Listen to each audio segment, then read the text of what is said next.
And now, the hottest podcast around the globe, Straight Up TV.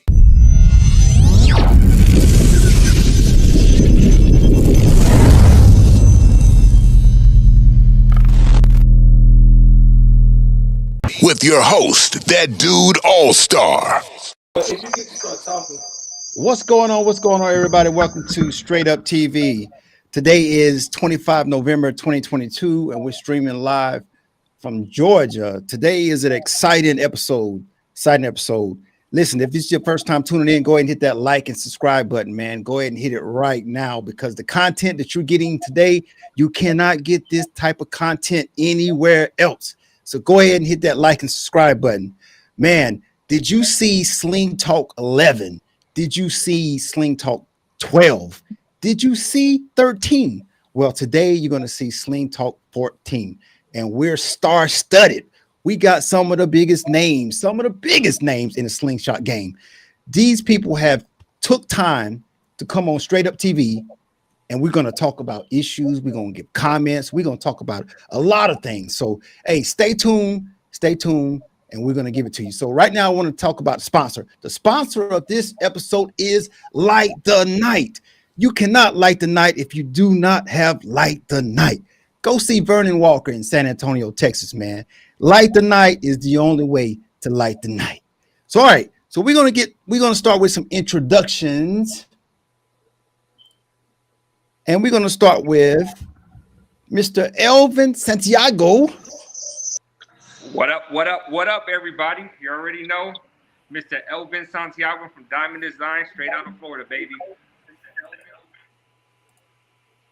All right. We're going to keep it going with Fifi.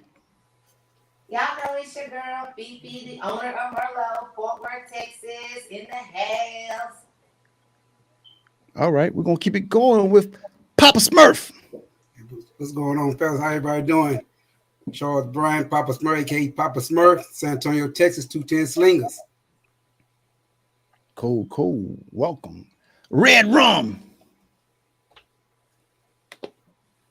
What up, everybody? This is Jason, aka Red Rum, out of the 210 Slingers, here to represent. Cool. Welcome. Slinger. Oh, shit. Hold on. Oh, that's all mute. It's your boy, baby. AKA Slinger, your favorite slinger. 210 Slingers, baby. All right, let's keep it going. We got Dazzling in the building.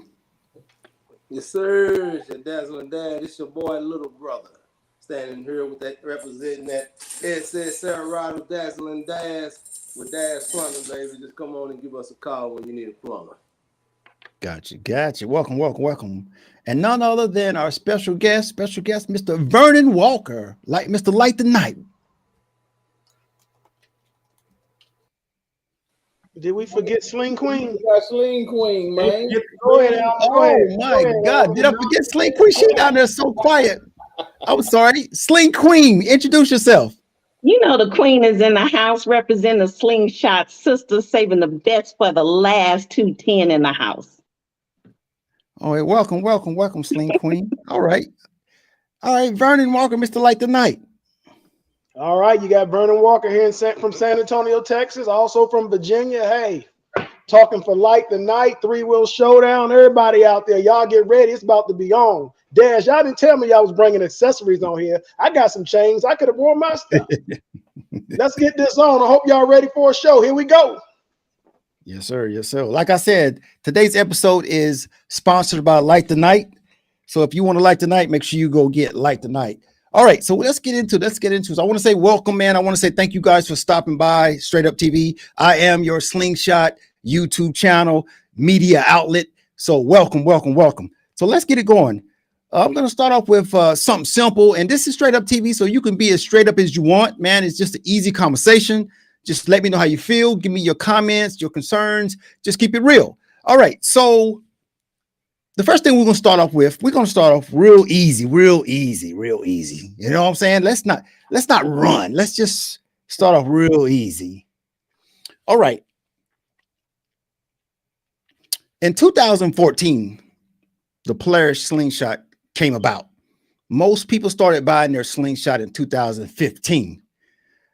So my question to the panel is that how do you feel the two-wheel community felt when we invaded everybody with our slingshots? Like when we pull up to the event with our slingshots, we take all the attention. We got music, we take more room. So how do you feel that the two-wheel motorcycle community, how do they feel about us? How do they really feel about the slingshot community? We're gonna start off with Elvin Santiago. Man, when Slingshots first hit, I ain't gonna lie, man. I'm a two-wheel person, man. I got bikes for days. And man, when they first came out, I was just like, man, these things are ugly. I was like, what the hell? Like, yo, I was like, everybody was like, you gotta get one, you gotta get one. I was like, look, man, I keep myself in two wheels. To this day, we still get, pretty much bashed on because, when they first came out, they were considered bikes, and that was still like a big topic and stuff like that. So I don't think to this day, so I don't like, a lot, especially in the two-wheel community, they still, don't like us very well. Right. So, yeah. But we here, baby. We ain't going nowhere. Nowhere. All right, we're gonna keep it going. Fifi. Okay. So, there's an echo. Do you hear my echo? Yeah, there's an echo. You got. Hold on 1 second. Is that better? Yeah, that's a little better, but yeah, that's a little better. Okay, so being a former MC rider, I bought my Slingshot before I bought my Harley, and I can recall going to a MC event for no rules, no dues, because I keep it 100, so I'm gonna call them out. And when I pulled up in my Slingshot, they had no parking for Slingshot, and I was like, "Why you don't have no parking?" They was like, "Cause this ain't a bike," and I said, "Motherfucker, it's a bike because it's registered as a motorcycle, and when you go get your inspection, you get some motorcycle inspection." So yes, some MCs do not like slingshots, but I feel like it's because slingshots sometimes take away from bikes. I'm a Harley queen, I love Harleys, but when you see a slingshot pull up that's Louis Vuitton with that air ride, shit hit different. You know what I'm saying? So I feel like they're only disrespecting because right now slingshots are the hottest shit going. Can I cuss on here? Because I'm cussing. Yeah, you fine. Okay, I didn't know. I just want to make sure. So yeah, I just think that MCs just don't respect it because we're not demanding enough respect.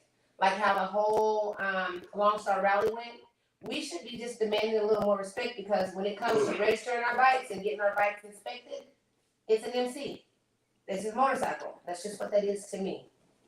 Right. Good. I like that. Fifi, I might have to have you move away and use your own microphone so we can hear you clear. No problem. I'll go somewhere else. Okay. All right, we're gonna keep it going. Papa Smurf. Yes, sir. Yeah, I feel the same way. Pretty much what Elvin said and PB said. In the bike community, it's a little different than the slingshot community. A little different than the bike community because I once had I have a Hayabusa too. I love them Hayabusas. I hit them. I be doing the damn thing. But ever since I was crossed over because I had a couple of incidents of people moving in front of me and make me fall, drop my baby. So when I dropped my baby, then my wife said, "Hey, you got to try something different. Let's get you safer." So she decided to go on and us to get the slingshot. And then when I jumped on slingshots, man, I fell in love with it. I met Vernon, got them lights on it, like you said, getting all the attention. Everybody looking, oh man, that's nice. Got the system on there, calling all the attention from the bike community. So ever since that, then, like I said, I do some guys up, do some down.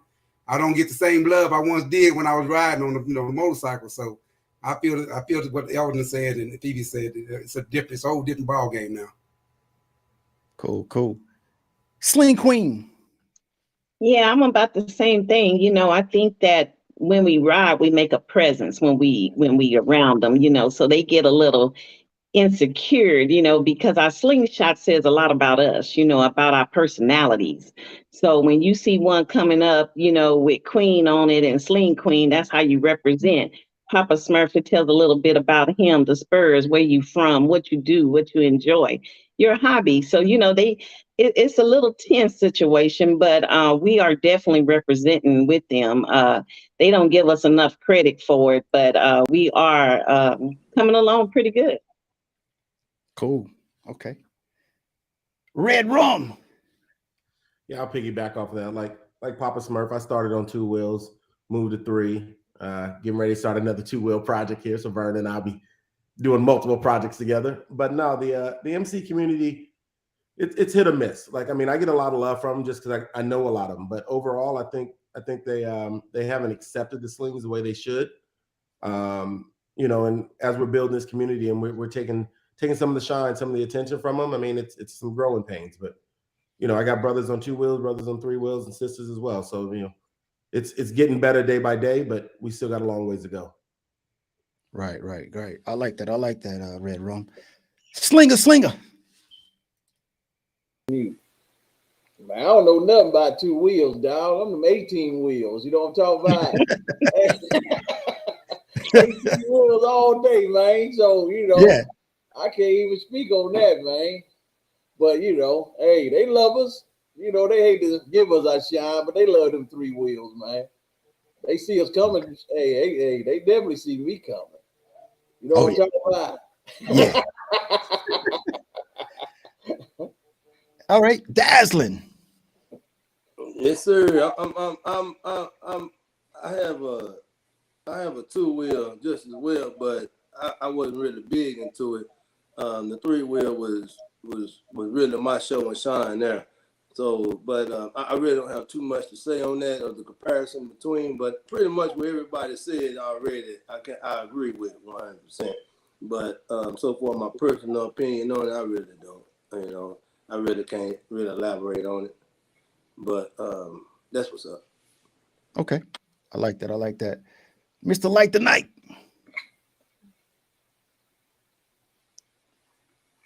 All right. I would think maybe in the beginning when Slingshots first came out, bikers was more resistant. But when you think about it now, a lot of the people riding Slingshots were formerly bike owners. And we're actually doing events now where you merge with bikes and Slingshots. So the attitude that people had when these first came out has slowly started to change. But people are always resistant to change when it initially takes place. Now I would say because more bikers actually own Slingshots, we know the lingo, we know the rules, we know how to roll into a bike night the right way, and how to communicate with bikers. The situation's going to get better from here. Right. Nice. Cool, man. I like all those answers, man, because I hate to interrupt you, but go ahead. Did Sling Queen go? No, I'm here. Sling Queen. She went, Fifi. Yeah, she went. I missed it. You missed it. Yeah. You was making that move. I missed it. What did she say? You changing rules. You got to go back and look at the tape. Woman's perspective. Like, what did she say? She agreed with Sling Queen. You want to repeat what you said about it, Sling Queen? Yeah, I just said that, it just represents our personalities. They get a little intensified when we pull up because each one of our Slingshots shows a little bit about our personality and about our character. So I think that's why, when we pull up, we make a presence, and they feel a little bit intimidated by that. Right. Thank you for repeating that. I'm sorry I missed it, but I wanted to hear from a woman's perspective. Okay. All right. So we keep it going. So these questions are going to get a little bit more serious as we go. So let's talk about Mount Rushmore. If you could pick 4 Slingshots, it doesn't matter if they're light or sound or just a trophy slingshot or just best in show or whatever. If you could pick 4 Slingshots to put on your Mount Rushmore, 4, 1, 2, 3, 4 Slingshots that you will put on Mount Rushmore. Doesn't matter what they do, sound, light, or whatever. It's just that when you seen this slingshot, you quickly will put it on Mount Rushmore. We're going to go with Elvin. Yo, that's easy, baby. Everything that comes out of Diamond Design. I got my own damn mountain. Okay, let's keep it going. Fifi. Okay, well, I'm gonna keep it 100 because at first I was gonna say put all the basic slingshots up there so people know where you began. But I mean, if I'm really being authentic, you know, my shit should be up there, Slinger, because that's my big brother. Of course, the Dazzling Daz, his shit should be up there too because he always win best in show. And you know, I'm gonna just be a little authentic right now. I think Batman should be on Rush Mount More too. Okay. So me, Slinger, Dazzling, and maybe Monique. That's just my opinion. Okay. But because she's a veteran, I'm a veteran. Slinger's a veteran, and my baby's and Dazzling is almost a veteran. Okay. All right, I'm writing these down so I can get a total. All right, let's keep it going with Papa Smurf. Yes, sir. Yes, sir. You know, I gotta give it to Slinger. The lights itself it's amazing. You know what I'm saying? Then I can go with that Gucci bike, whoever bike that was, that 6-seater, where that Gucci bike, that Slingshot there. I gotta give them his props. Now, like she said, like I gotta give more her props, man. That bike, Batman is something else. I gotta go and give her props also. You know what I'm saying? So it goes, and then also you said also I gotta give Black Mama they props. You know, just the sound itself alone is something else. Did you just say a Gucci bike beat out a Louis Vuitton bike? Nigga, I ain't seen the Louis Vuitton. Nope, I haven't seen the Louis Vuitton, so I gotta say I gotta go with Gucci. Yep, that's my choices. Okay, all right, we're gonna keep it going. Sling Queen. You know, I've seen some nice ones. I really have. And, you know, being with Slingshot Sisters, a lot of them are posted, you know, but I don't know. For some reason, I'm in love with mine. I'm in love with my bike. I love Queen. I love the way it looks and the way it's designed. I also like the Joker, the guy that has the Joker Slingshot. I think his is nice. There's so many. You know, I hate to leave them out. You know, I like the one with the hot pink one, the metallic rose. I think he starts with a TK maybe. His is real nice as well. And of course, my boy Wayne in Atlanta. When I see Wayne, I like his Slingshot. So it's very clean and it's precise. So there's so many, but those four, yeah. Okay, good. Those are good answers, man. Red Rum. So I'm gonna keep it 100. It's gonna be like making the band. Red rum, red rum, red rum, red rum.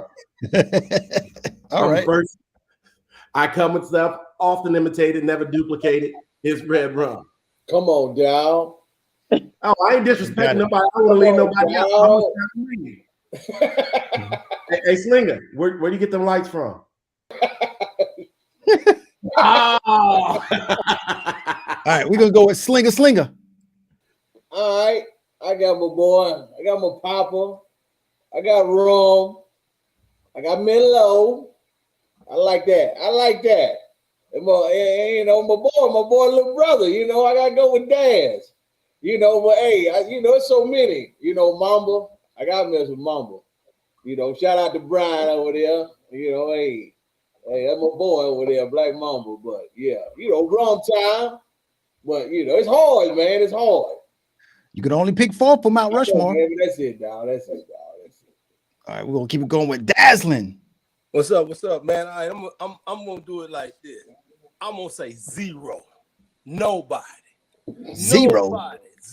Nobody. Not even, because to me, there is not a such thing as a better looking sling. Everybody's sling is equal. It's your personality. So it fits you. So you can't tell me that your personality is better than my personality. No, that's just who I am, a representation of me. So if you ask me, it shouldn't be no judging the best sling. Now, the people's choice, that's different, because the people choose to say they like this one a little bit more. But if you ask me, all slings are equal, even Dazzling Daz. It just fits me. So I wouldn't put nobody up there. If we all can't go, then nobody go. And that's where I'm going to roll with. Okay, I appreciate that. Mr. Light the Night. All right, well, I see a lot of bikes from all around the country, so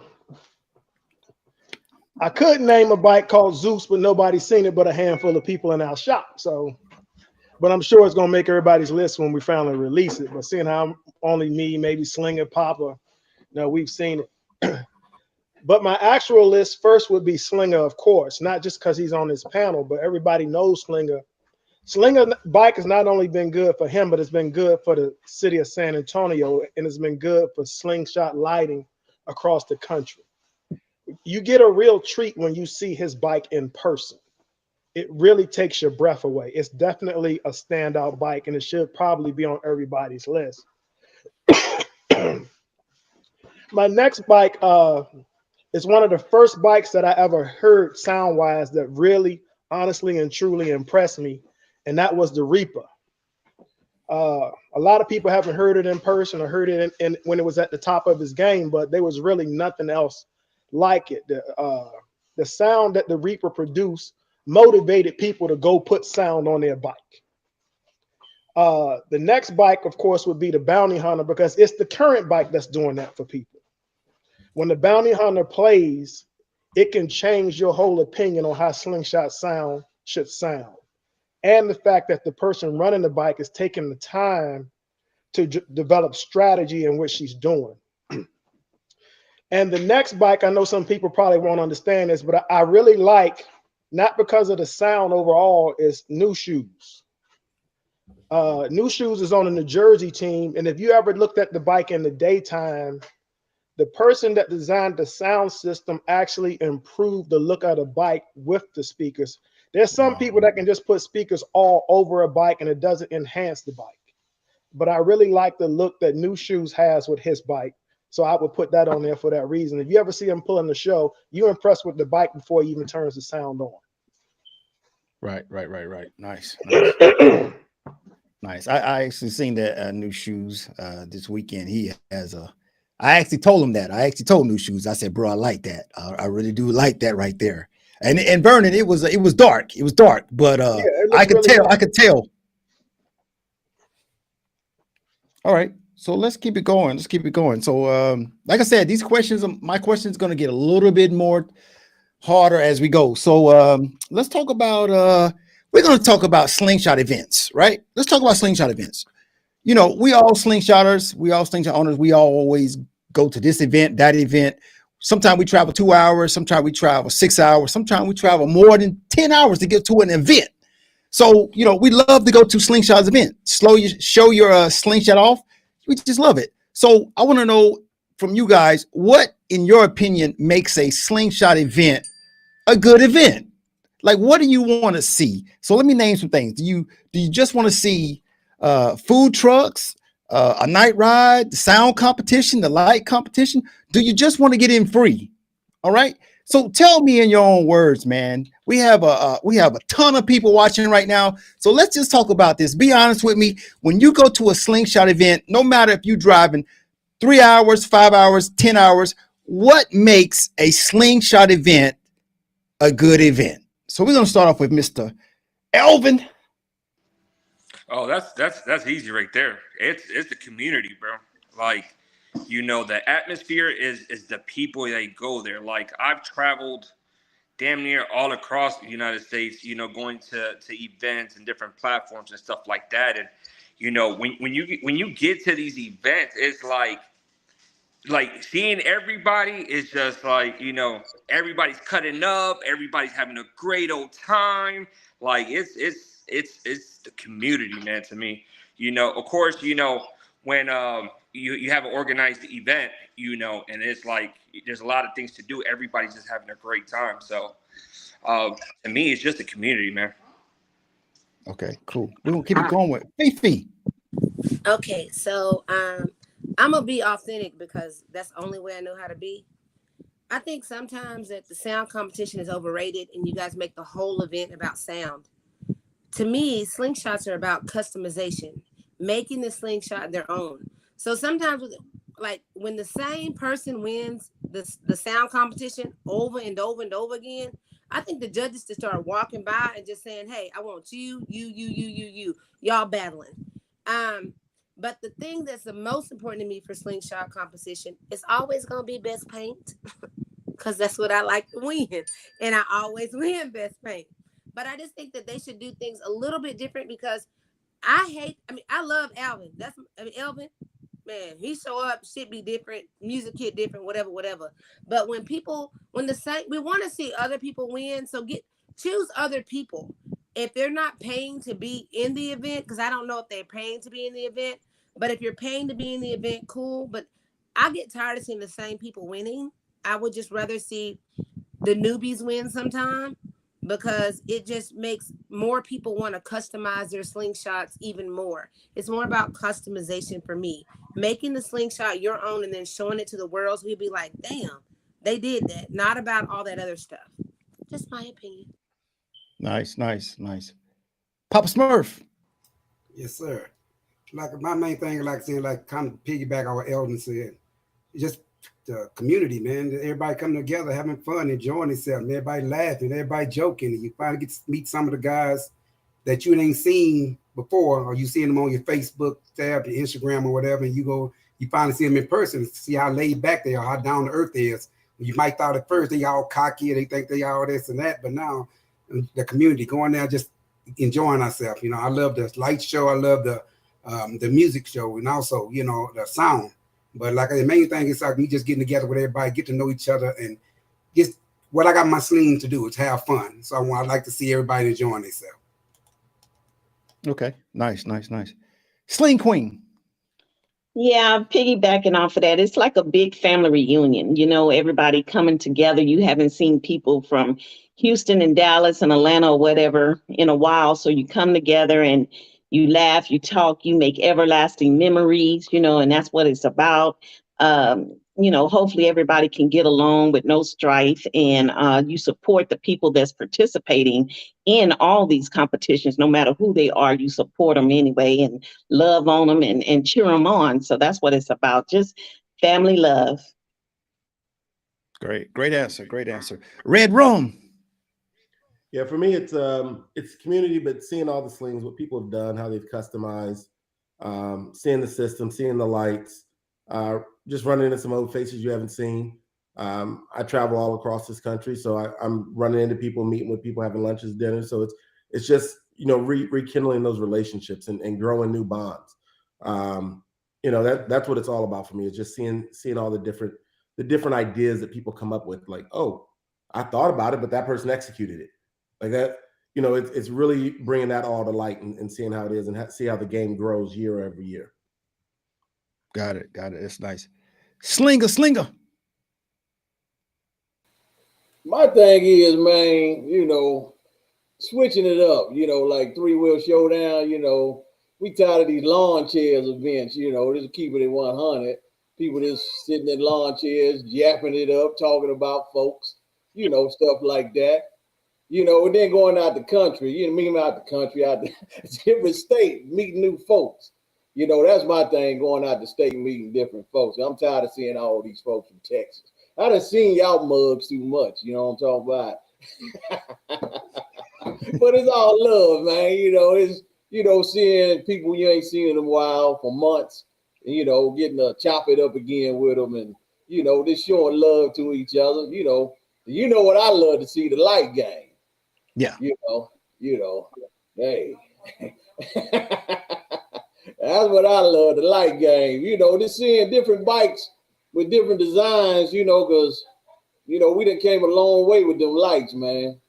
We done changed the game, dog. What we doing now with these bikes, woo, it's crazy. I got to give, props to Alex over there, House of Sound, boy. Hey, Alex, me and you know what's going on.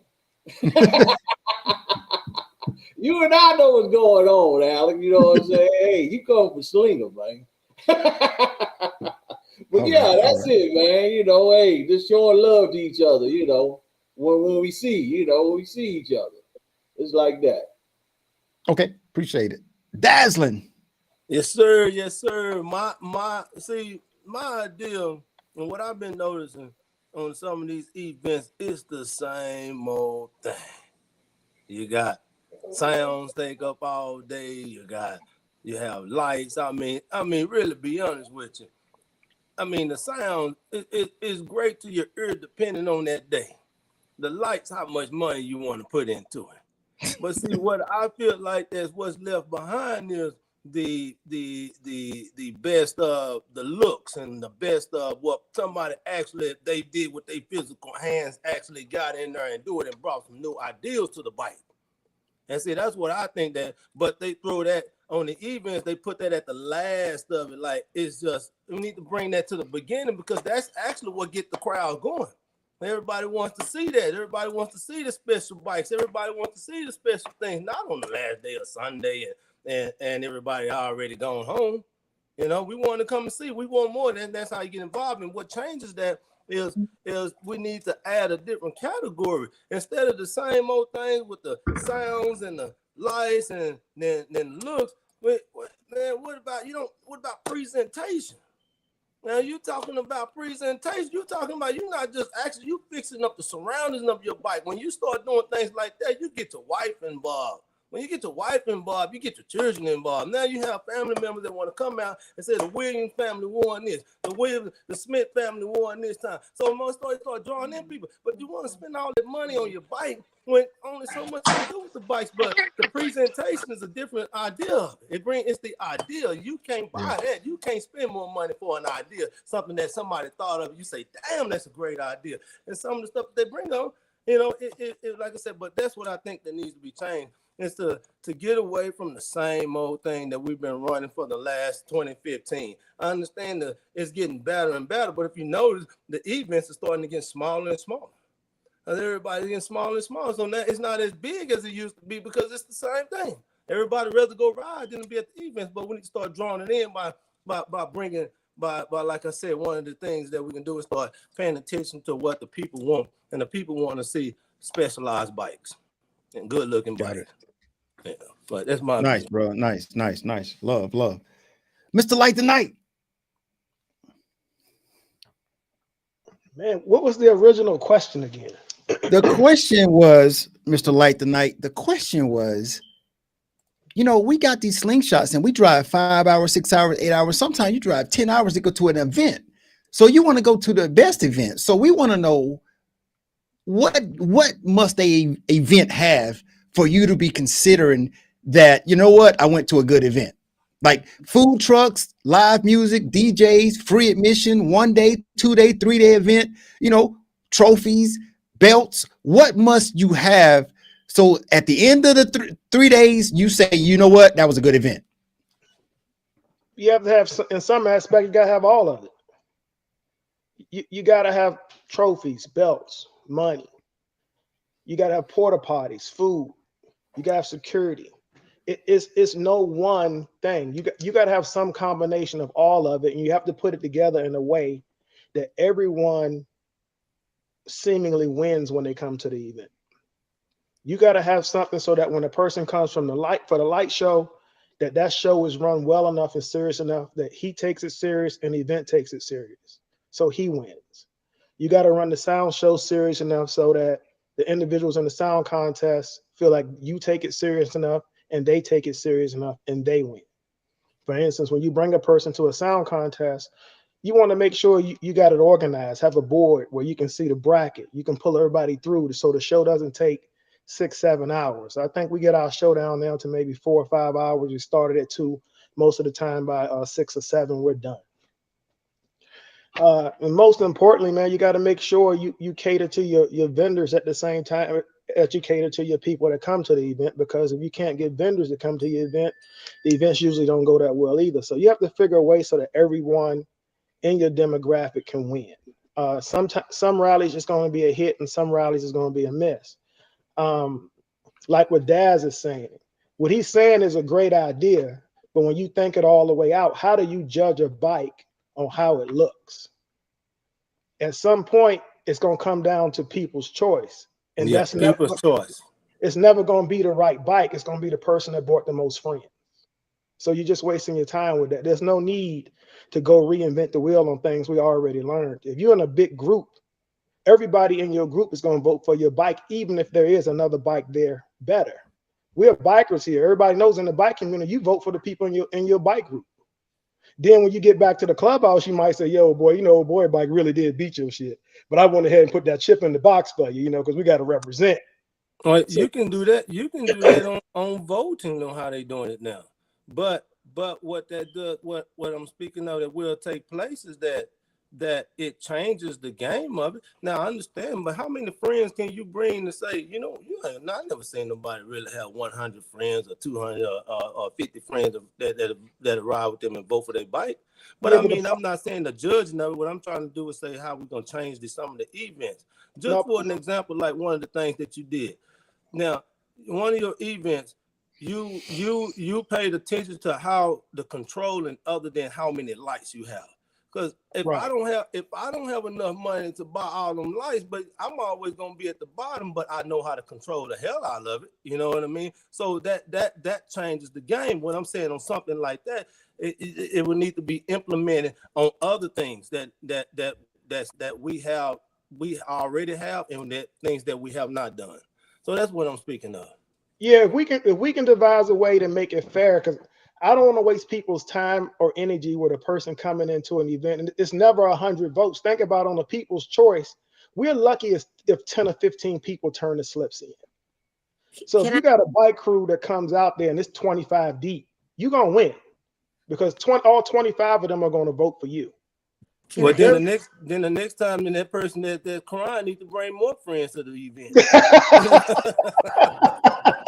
yeah, If I could just interrupt here, being a former SS22, I say this: just because you're in a family doesn't mean your whole family or your group is going to vote for you. It's more about you getting out there and making people want to vote for you.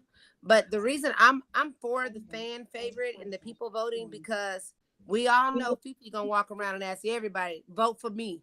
Vote for me. I'm gonna put my slingshot on display for you because I'm hustling votes. Because when you're a hustler and you're not in a sound competition, you hustling for votes. But I do feel like if you're gonna try to win something, whether it's what I love about Vernon and Light the Night when they started doing the 3-wheel showdown was for the sound competition, they rewarded you with a monetary gift. I love that. So I think that people should start making all sling events, monetary gifts. Making someone, if you want to be in best paint and go up against Merlot, put your 100 up.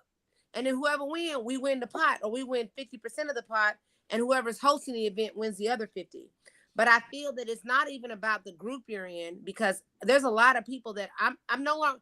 Oh, Texas SS Air Ride, by the way. That's what I'm in now. Yeah. Are you doggone? I feel like whatever group you're in, there'll be people that like you and that dislike you. So your job is to get out there and brag on your slingshot to get them to vote for you. So it doesn't matter if you're a part of the group. Like if I'm a Riders for Life, everybody in Riders for Life might not like Fifi, so they might not vote for me. But I'm gonna make everybody vote for me. 210, they voting for me. Believe that. I'm telling them to. So it's not about the popular vote. It's about who you can get to vote for you. Because people in your family don't vote for you sometimes. They don't rock with you. Okay, but what about you got to get out there and hustle. What about the person that puts a lot of time into their bike? Say like Papa Smurf. He might come out there, his bike is clean, but he's not going to walk around the person and hustle. But his bike is still the best looking bike. So in the end, you want to give the award. His bike is the best looking bike to certain people. To certain people. It's about certain people. No, I'm just let's just speak overall. Say the top bike out there. Say Dash, you take your bike out there. His bike is nice. Mm-hmm. And your bike is nice, but you're not going to walk around and hustle that bike that day. Or you might have something going on with your job. You're on the phone, so you're not hustling. So the person comes in with 15, 20 friends, they vote for that event, the wrong bike is going to win. Well, no, what you do is, you know what? Your rider gonna walk up to those 15 friends that came with Papa Smurf and say, Papa Smurf bike, all right. But you see that Daz and Daz. Yeah, but what if Daz comes by itself? You still want to give the award to the right person, not the person that's hustling the votes. You want the right bike. But you can't say what's the right bike because everybody's bike is equal. We're gonna move on, but in the end, it's the best bike award, not best hustle award. What breaks that? You gotta sell yourself. You have to just hold on just a second. Dad, come on, bro. Yeah. You gotta have some characteristics of how you're gonna judge on this, because I got a lot of customization that people can't see. So just because I know you because we family, because we know the same family, we're a part of the family. But if people Fact. say Red Ron, I know you. But if most people when they tell me something, I be like, what they slingshot look like? Because then All I right, know somebody sling. What's your so slingshot? let me rep for everybody real quick. In this light game, I was one of the first two to ever have Vernon's kit. In these gap fillers, the first one to have 3D kits. What color is to your have my roof. slingshot? Like, What is your no, slingshot? I'm talking on these slingshots. I mean, understand what your sling look like though. What's your I got light stuff that other people ain't What got on their color light is stuff, and I've had it for 2 years. What So color it ain't about that for me. Because me, I What want to color bring is it all together, and that's all to have a blast. All right, but level up from day in one. the end, man, y'all got to realize it's not the award is not based on who hustling the best. It's based on the best bike, and we got to figure a way to judge the bike and not the person walking around trying to hustle the bike. Well, that's I mean, not you for can do money. you do the community, you do the competition on however you want to do it. But the question was what we want to see in the events. You know what I mean? So, because I mean, everybody event's gonna have a different way they're gonna judge it. So I mean, everybody gonna have a different way. But so to try to say what's the best way to do it, I'm just trying to give a little something more to bring to the event more than I'm talking about judging. Because I agree. I do agree that we should come up with a category maybe for the best build, and possibly bring some builders out there and they judge the bikes on the build. But when you do that, you got to go exactly what the title says, because just a best in show is just not because somebody want you know gonna be clean, baby. You know what I mean? Right. Oh no, I agree with you. Hey, speak on it, Dad. Hey, speak on it, Dad. Speak on it, dog. You can't get best in show because you showed up 3 hours. Later. You've been there Y'all trying to lure me into something else now. Okay. Let's keep it going. Keep it going. Hold on, let's keep it going. All right, so I got a message from Kenyatta, Mr. ATL. His suggestion was that we have a judge that will only judge the best bike, best of show. So we're gonna keep it going though. I want to say thank you to Bounty Hunter. She gave me a super chat of $5. Everybody knows who the Bounty Hunter is. A wonderful slingshot, a beast of a slingshot. And also, we want to say thank you to the pandemic. The pandemic gave me a super chat of $9.99. So thank you to the Bounty Hunter and the pandemic. What is the super chat in this money thing? Right. The super chat is simply how you support the channel. So what it is you see everybody typing in the live chat, right? So if you super chat, your comment is highlighted and everybody can see your comment is highlighted in a different color than everybody else. And your comment will stay in the super chat, the live chat longer than anybody else's comment. Well, why we can't comment? Because I've been trying to comment and talk to these motherfuckers that I know here. You commenting right now? What the hell are you talking about? You already commenting. Mama. Hey, so let me say again, thank you to Bounty Hunter and Pandemic for those super chats. So let's keep it going. So listen, I want to ask you guys. So a brand new slingshot today, or 5 years ago, a brand new slingshot, the price of a brand new slingshot. Do you guys think it's underpriced, overpriced, or priced just right? We're gonna start with Elvin. Oh man. The new prices is it's ridiculous, like stupid ridiculous. Especially like, for example, right? You have the R, right? You go by the R. The R, like starting off is like 30. Like, no, don't quote me on this, but like 33 grand, right? And then you end up taking everything off the damn bike, anyways. So it's like, so what was the whole point of buying that expensive as model, and then you got to rechange everything. I just think they're getting popular, so they're gonna be priced a lot more higher, because when they first came out, I believe they were between like 15,000, like 18,000 around there. Yeah, something like that. Yeah, it was something that it's okay, it's cool, but yeah, like getting up there in the in almost the 40 racks, that's a Mercedes, baby. Yeah. So Elvin, you would say overpriced, or you say underpriced, or? I think they're getting overpriced. Okay, cool. Fifi. Y'all know I'm over here on this drink, so I'm gonna be 100. I think if you are a new, which y'all know I'm not a fan of new people, but whatever. If you are new, you need to buy the base model because you're gonna spend so much motherfucking money fixing that shit up. I had someone buy a Slingshot after me. I won't call their name out because I'm money. And then you bought the best one, which is cool.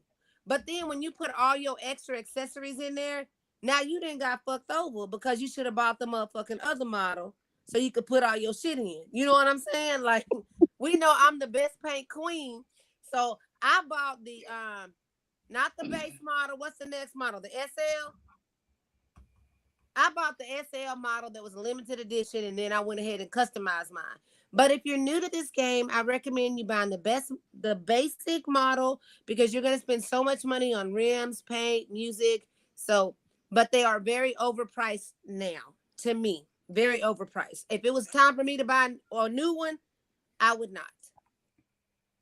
Okay, all right. Let me give another shout out to Tamara L. Admin for a super chat of $9.99. Appreciate that. Come Love on, that.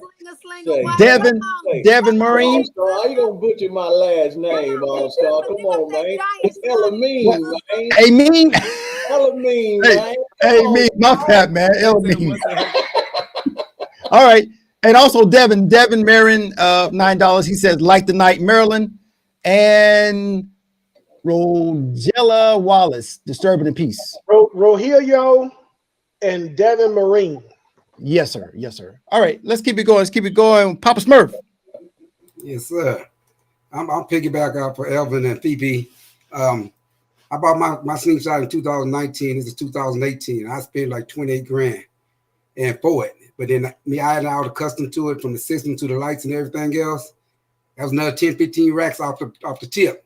So like I said, if I was that, to me, they overrated, overpriced. Exactly. I would actually go to like Phoebe said, the basic edition and then add on to it. Okay, good. Sling Queen. Can I interrupt real quick? Because someone asked me what I'm drinking and I'd like to address them. Is that okay, All-Star? Yeah, go ahead. I'm drinking Angry Orchard with Crown Apple in it, and I just put it in a wine glass because it's cute. Okay. All right. Sling Queen. Yeah, I agree with Elvin and Papa Smurf. It's overpriced. So I think it's definitely overpriced right now. Okay, cool. Red Rum. Yeah, I think the entry price that Polaris has right now is becoming restrictive to growing the platform. When you really peel it back and what a Slingshot is made of, it's a high price point for entry to the game. We're talking about roll cage, plastic, fiberglass. That's a high entry point to the game. I would recommend anybody either buy a base model or buy it used. It's just the price is creeping up. It's not even creeping anymore. It's jumping up. And I'm sure that's not what Polaris wants to hear, but hell, I'm just gonna keep it honest. We're on Straight Up TV, so let's just be straight up. That entry point for what they're delivering is a bit high. Yeah. Got it. I appreciate that. Slinger. Man, that shit high as hell, dog. Too high, man. Hey, boy, I wish I go back. I got a GT, 19 GT. Woo! Yeah, I would have bought a basic model if I knew what I was getting into, man. Yeah, hey, get basic model. Hey, I tell everybody, hey, can I get one? Get a basic model, dog. You're going to switch everything up. Once you get into it, you see other bikes, go to shows, see other people's stuff, you're going to be like, damn, yeah, I need that, dog. You know what I'm saying? I ain't got nothing the GT came with. Everything is switched up, except the paint. That's it, man. Yeah, go basic. Yeah, it is overpriced. Yeah, I mean, like I say, just keep it at 100. Sorry, players, but we love you, Dad. We love you. Hey, we trying to get that sponsor, what I'm talking about. Dazzling. Yes, sir. Now I'm gonna say this. My opinion, it all depends on what you plan on doing. If you not planning on fixing up your sling and you just want to just get in that baby and you want to just roll the way it is, and the SLR is best for you. But if you planning on just building it up, then the price is right for the base model. But I'm gonna say this. Yes, I feel like the price on it is right because the amount of life experience I had with these 3-wheel here, you can't put a price on that. I'm enjoying myself. So I think with what they paying for, I mean, the cost of them right now, yeah, it's going up a little bit, but man, you know what? The ideals and the more things they making, they getting the more secure, and they cost a little bit more money. But so far as in the price on the product, yes, I think it's right on time. I think it's right on time. I mean, it is what it is, baby. Boy, you either get in and have some fun, or hey, man, you can you go your other way, baby. You know what I mean? It is what it is. It's a grown man's toy. Yeah. It's All a right. grown person's toy. Dad's got money, baby. You know Mr. Man, Light the Night. that's a plumber, baby. He got money. All right. Baby. It's expensive. Look, He's not can about somebody to- hit Fifi's mute? Can somebody mute her Bernie got automatically? money, so Bernie gonna say it ain't expensive. All you rich motherfuckers gonna say it's expensive. It's expensive. Let me have y'all look at it from another standpoint. All right. How great would a slingshot be if everybody had one? How exclusive would it be? How wonderful would it be to put in the parking lot filled with slingshots? It's a supply. I don't think that'll be good. Right. It's a I guess it's supply. just like That won't be everyone good. Girl, cannot somebody afford please to mute both of them. They're in the same house. Walk in the house and mute both their ass. It's a supply and demand game. They can't make enough slingshots for the demand, so that's going to drive the price up. From a business standpoint, the higher the price, the better, because the individuals that are buying slingshots that can spend $40,000 plus on a recreational vehicle won't have any problems walking into Light the Night or Diamond Designs and customizing them. These are the individuals that get a trailer and come to shows. Initially, I think actually they sold them too cheap. I think you could get a slingshot back in the day for $13,000, $14,000.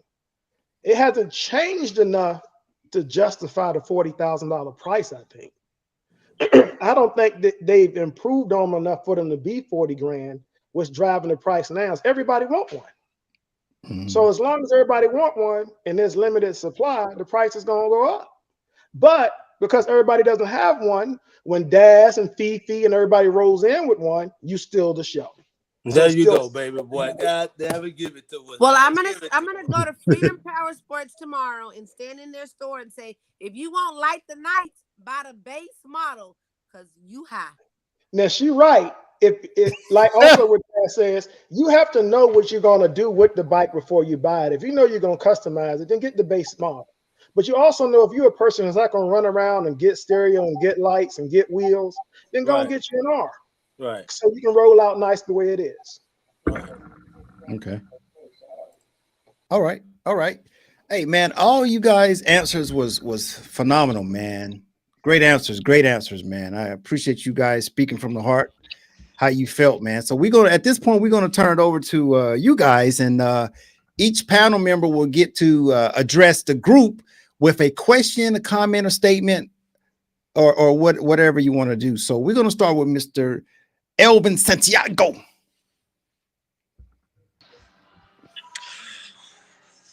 What, a question? You want me to ask a question? Whatever you want. A question or a statement or whatever you want. You have the floor. Okay. I don't have a question. I love everybody. All right, listen. This is what we'll do. We'll come back to you. But one thing though, a big shout out to everybody in the comments, man. The comments are on everybody's active in there. So just because you're not a boy, they on there. So big shout out to everybody. RCB, Bounty Hunter, Rowe, Miss Phoenix did her thing at the event. D Nice, Godfather. Big shout out to everybody in the comments, y'all. Already. All right. Let me give a shout out to Roger Youngblood with a super chat. Thank you for that. Shout out to my 210 brothers, Slinger and Papa Smurf. All right, that's Sub-Zero. Sub-Zero, what up, Big Rod? Memphis in the eye. Hey, Roger, I'm a 210 slinger too, so go on put shout out to Fifi and Dazzling. Already. 210 What a too. baby You Sub-Zero. just ain't gonna cut that mute on, are you? You just gonna gave up on the mute Forget button. about that. Them two done gave up on that mute button. Riders. Riders, baby. We're gonna talk about Burning. that, you know. Hey, don't It's my forget about turn, them Burning. SS What's the Riders, man. question, All-Star? Yes. Hey, say again, Fifi. So now we just can talk about whatever we want. So I would like to address Burning Light the Night. Okay, go ahead. The Burning. floor is yours, Fifi. The floor is yours right now. Okay. So we being 100, right? Yes. Okay. So Burning, you know I love with you. I fucks with you the long way, the strong way. You feel me? And I You love almost the fact slipped up that and said the wrong thing, though. I couldn't push mute fast enough, man. I was about to push mute. I said, damn, they are. Say, dog. It's the drink. So let me repeat myself. I fucks with Burning the long way, the strong way. So I love your events, and I wish that this is my biggest thing about the Sling community. We all have slingshots. We should all support each other, right, wrong, or indifferent, because we're all pulling up because we all love our fucking slings. So if you support one event, support them all. What I would like all Sling events when you do is start charging motherfuckers money. If you want to be in competition, it's a fee. If you want to be in best paint, it's a fee. If you want to be in best couple bikes, it's a fee. If you see how I put that in there, best couple bikes, it's a fee. If you want to be in best lights, you pay a fee. And then when you pay the fee, we're going to split that motherfucking pot. Showdown get half, winner take the other half. What I don't like is that some of y'all motherfuckers, this the only life you got. Nigga, don't do that. If this is the only life you have, I respect that shit. But there's a life outside of slingshots. But when you have different groups and different families, we're all different groups and different families. But at the end of the day, we are all slingshot riders. So we come together. I know that's right, Texas SS Air Rides. You have to support each other to the fullest event. That's my only complaint, is that we don't support everybody. We all riding in slingshots. So why can't we support Burning, Light the Night, Riders for Life, SS22, Texas SS Air Riders, the Sling Experience? Just support everybody, because at the end of the day, we are a community that all ride on three-wheel motherfucking bikes with a wheel, like a car. So we support MC World, because that's what I am too. We support everybody. We always ride and go to any motorcycle event. I just want everybody to support everybody, because at the end of the day, man, this is all in fun. But for y'all motherfuckers that don't have no life outside of this, I understand that and I respect that. But Fifi, I got a life outside of this shit. Let's support those people, man. Okay, so going on what you're saying, Fifi, I 100% agree with you. But you preaching to the choir. Now, what the hell is going on up in here? Let me explain to y'all. I have supported the Sling Experience since day one. I've been a vendor there and I've been a sponsor. In return for me supporting the Sling Experience all these years, when they do a promotional video showing the end of their event, Light the Night has never been in it. There comes a time when you got to realize the people that you're supporting aren't supporting you. You can go back and look at any of the Sling Experience final cuts. My setup at their event is over 100 feet long. So you would have to intentionally not put me in it. As far as the takeovers goes, I've been to James events and supported him. I've been to Riders for Life events and cut checks for trophies. I've supported them. But what we're coming out with now is, like I said on episode 11, I've been to all of their events. None of them has been to mine. Burning, can I just interrupt you and say this? Well, you interrupted everybody. Hey, man, hey, there's enough of his escalades, all right, man. We gotta go on with the long way.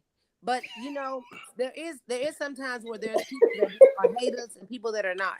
But sometimes we have to also look at the common denominator. It hurt my heart when I came to San Antonio, even though the weather was a little unpredictable and rainy, and the whole city did not come out for you. It bothered me because I figured that anything that I do, and I know a lot of motherfuckers don't like me, but you will fucking respect me, and I think you should respect Burning. Burning puts lights on all y'all shit. Just show up, nigga. It's like That's so disrespectful to me. I don't care if you don't like Ernest. Hey, that's all right, sis. Hey, that's why 210 slingers are here. That's why we exist today. We hopefully solve that with 210 slingers, but I don't want anybody to get it twisted. It's hurtful when people don't show up for your event, but it's still joyful to see when people come to your event in the rain, when they come out there and support you no matter what. The three-wheel showdown was not built on crowds of people coming. It's built on whatever amount of people come, have a good time. Well, aren't you the only person that when they do the music competition that gives out money? Maybe not everybody show up to events, but you say, do you want 100 disrespectful people or 10 respectful people? So the amount of people so it's the people that's there to support you. So I want you to think about this. At the three-wheel showdown in San Antonio, you had Mamba's husband. He pulled out his shrimp cooking stuff and pulled out and cooked for everybody. Shrimp, chicken, fish. Right. So hey, when you don't come, you really miss out. Yeah, y'all. We gave out $2,000 in prizes. If you decided not to come for that, but if you can drive all the way across the country to not win anything, then that's on you. Elvin, did all the competitions you participate in, do they give out money? Because you be winning. So Vernon, let me tell y'all something. For all y'all watchers, when I went to San Antonio for my birthday, thank you, sweet person, for my birthday, they gave out money and Alamo City matched that money. I don't have sound, but if I had sound, I would go to only the competition. Bless me with some money. Shout out to Big Dave, Alamo Cycleplex.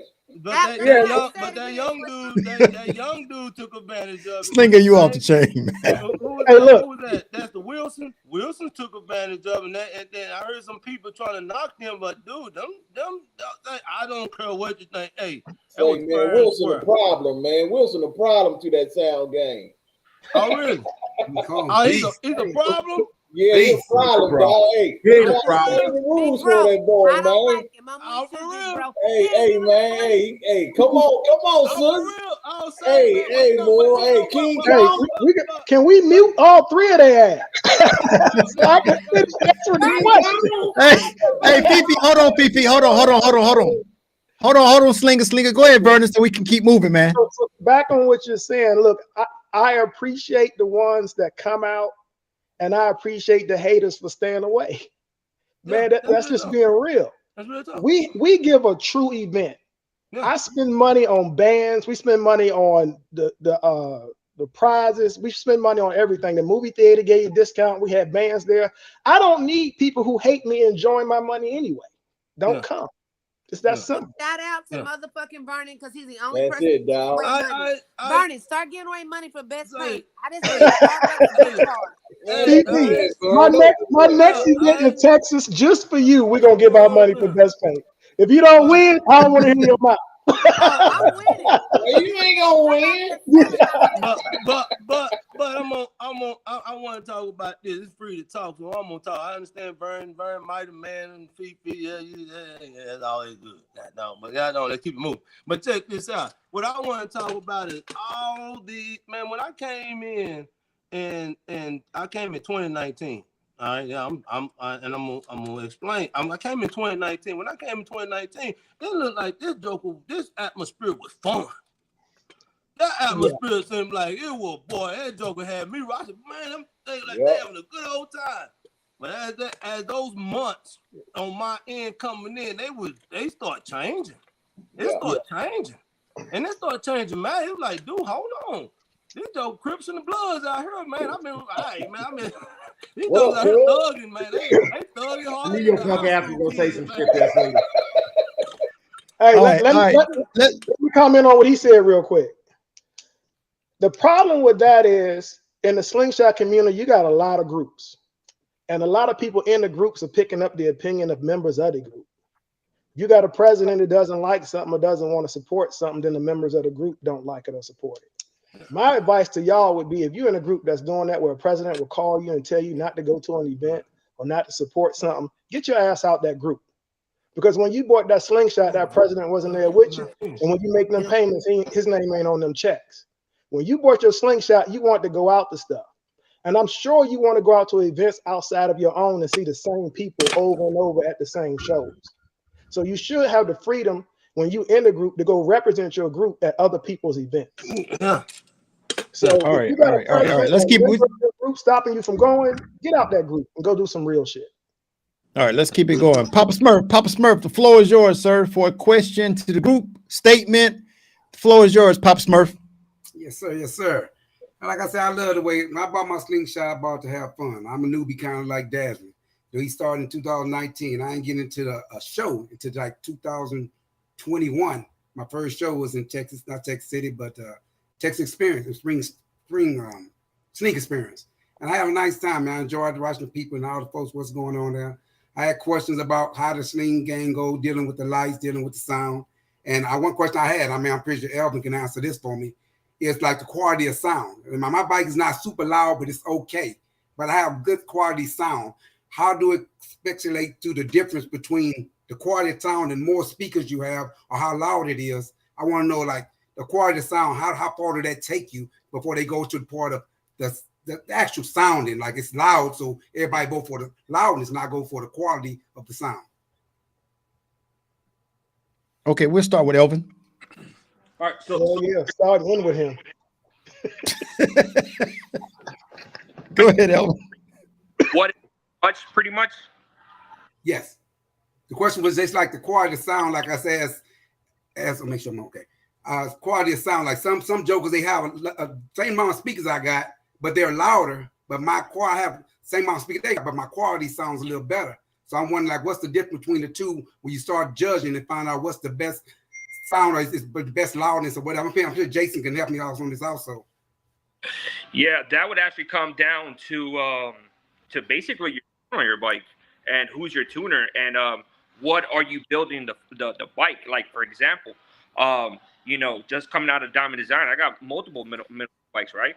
But every bike is not the same. It has the same amount of speakers, but there's certain people that want sound quality that they want to be middleweight, and they want to be strictly sound quality, right? Then we have another bike that was like, hey, you know what? I want to push play. I want everybody back the hell up, But everything will come down to, of course, the quality of your speaker and your tuner. I don't know if I adjusted your question correctly. Hold on, Elvin, I'll piggyback off that because I've judged shows in many of the platforms. I've heard a lot of the bikes that are here. You don't have to be the loudest bike. It's loud is not what wins the show. If your tune's not right, your staging isn't right, speaker selection, placement, all of that plays into how you get that overall sound quality. So when you see us judging and we're walking around the front, the sides, the back of the bike, we are trying to hear every deficiency, what rattles you have, the whole nine. Like it's more than just being loud. Because there's a lot of bikes that you hear loud, and as soon as they get past 7 or 8 on that volume, distortion just comes in. There's other bikes where they sound good and they aren't loud enough because anybody can play at 3 and sound good. But you got to get to a range where you're testing the speakers and the overall quality so that you know what's coming out of it. Every competitor that I've ever judged, I give them feedback, whether it's that time or later in the show. Sling Queen can speak to that. Anybody on here, like, hey, Jay, tell me about my bike. Here's where it's missing. Here's where you need to get better with it. You need to go back to your tuner and tell them to fix X, Y, Z. Like, I give shout out to A&P in Houston. When they had brought a bike to Corpus, they had just got it out the shop. Judge that bike. It was probably the best bike at the show. It missed one note. That caused that person to lose the show. But it was overall sound quality. When you look at everything that was put into that bike, it was the best bike there. It just didn't play the best song for that bike. Okay. Hey, guys, this is a reminder to keep your microphone on mute. All right, so we're gonna keep moving. Sling Queen, the floor is yours to ask a question or a suggestion or just comment to the group. Floor is yours, Sling Queen. Ooh, I don't know if I should say this. Y'all might want to mute everybody. Flip your lip. I ain't had nothing to drink, but I'm gonna keep it 100. I like the Sling community. I like the love and the family, but I just don't like all the strife and hating and the bullshit and unnecessary stuff. I'm one of them people. If you don't like me, then don't be around me. Don't fake love me, because I can tell when people don't like me or hate me or jealous of me. Keep it 100, and then I know not to keep you in my circle. But it's all about love. And when we do different things, birthday rides, different little things that we do in our community, 210 out of our community. When we do that for love. If you see me and I'm taking pictures, I'm trying to take pictures of you and my haters. I've pushed several.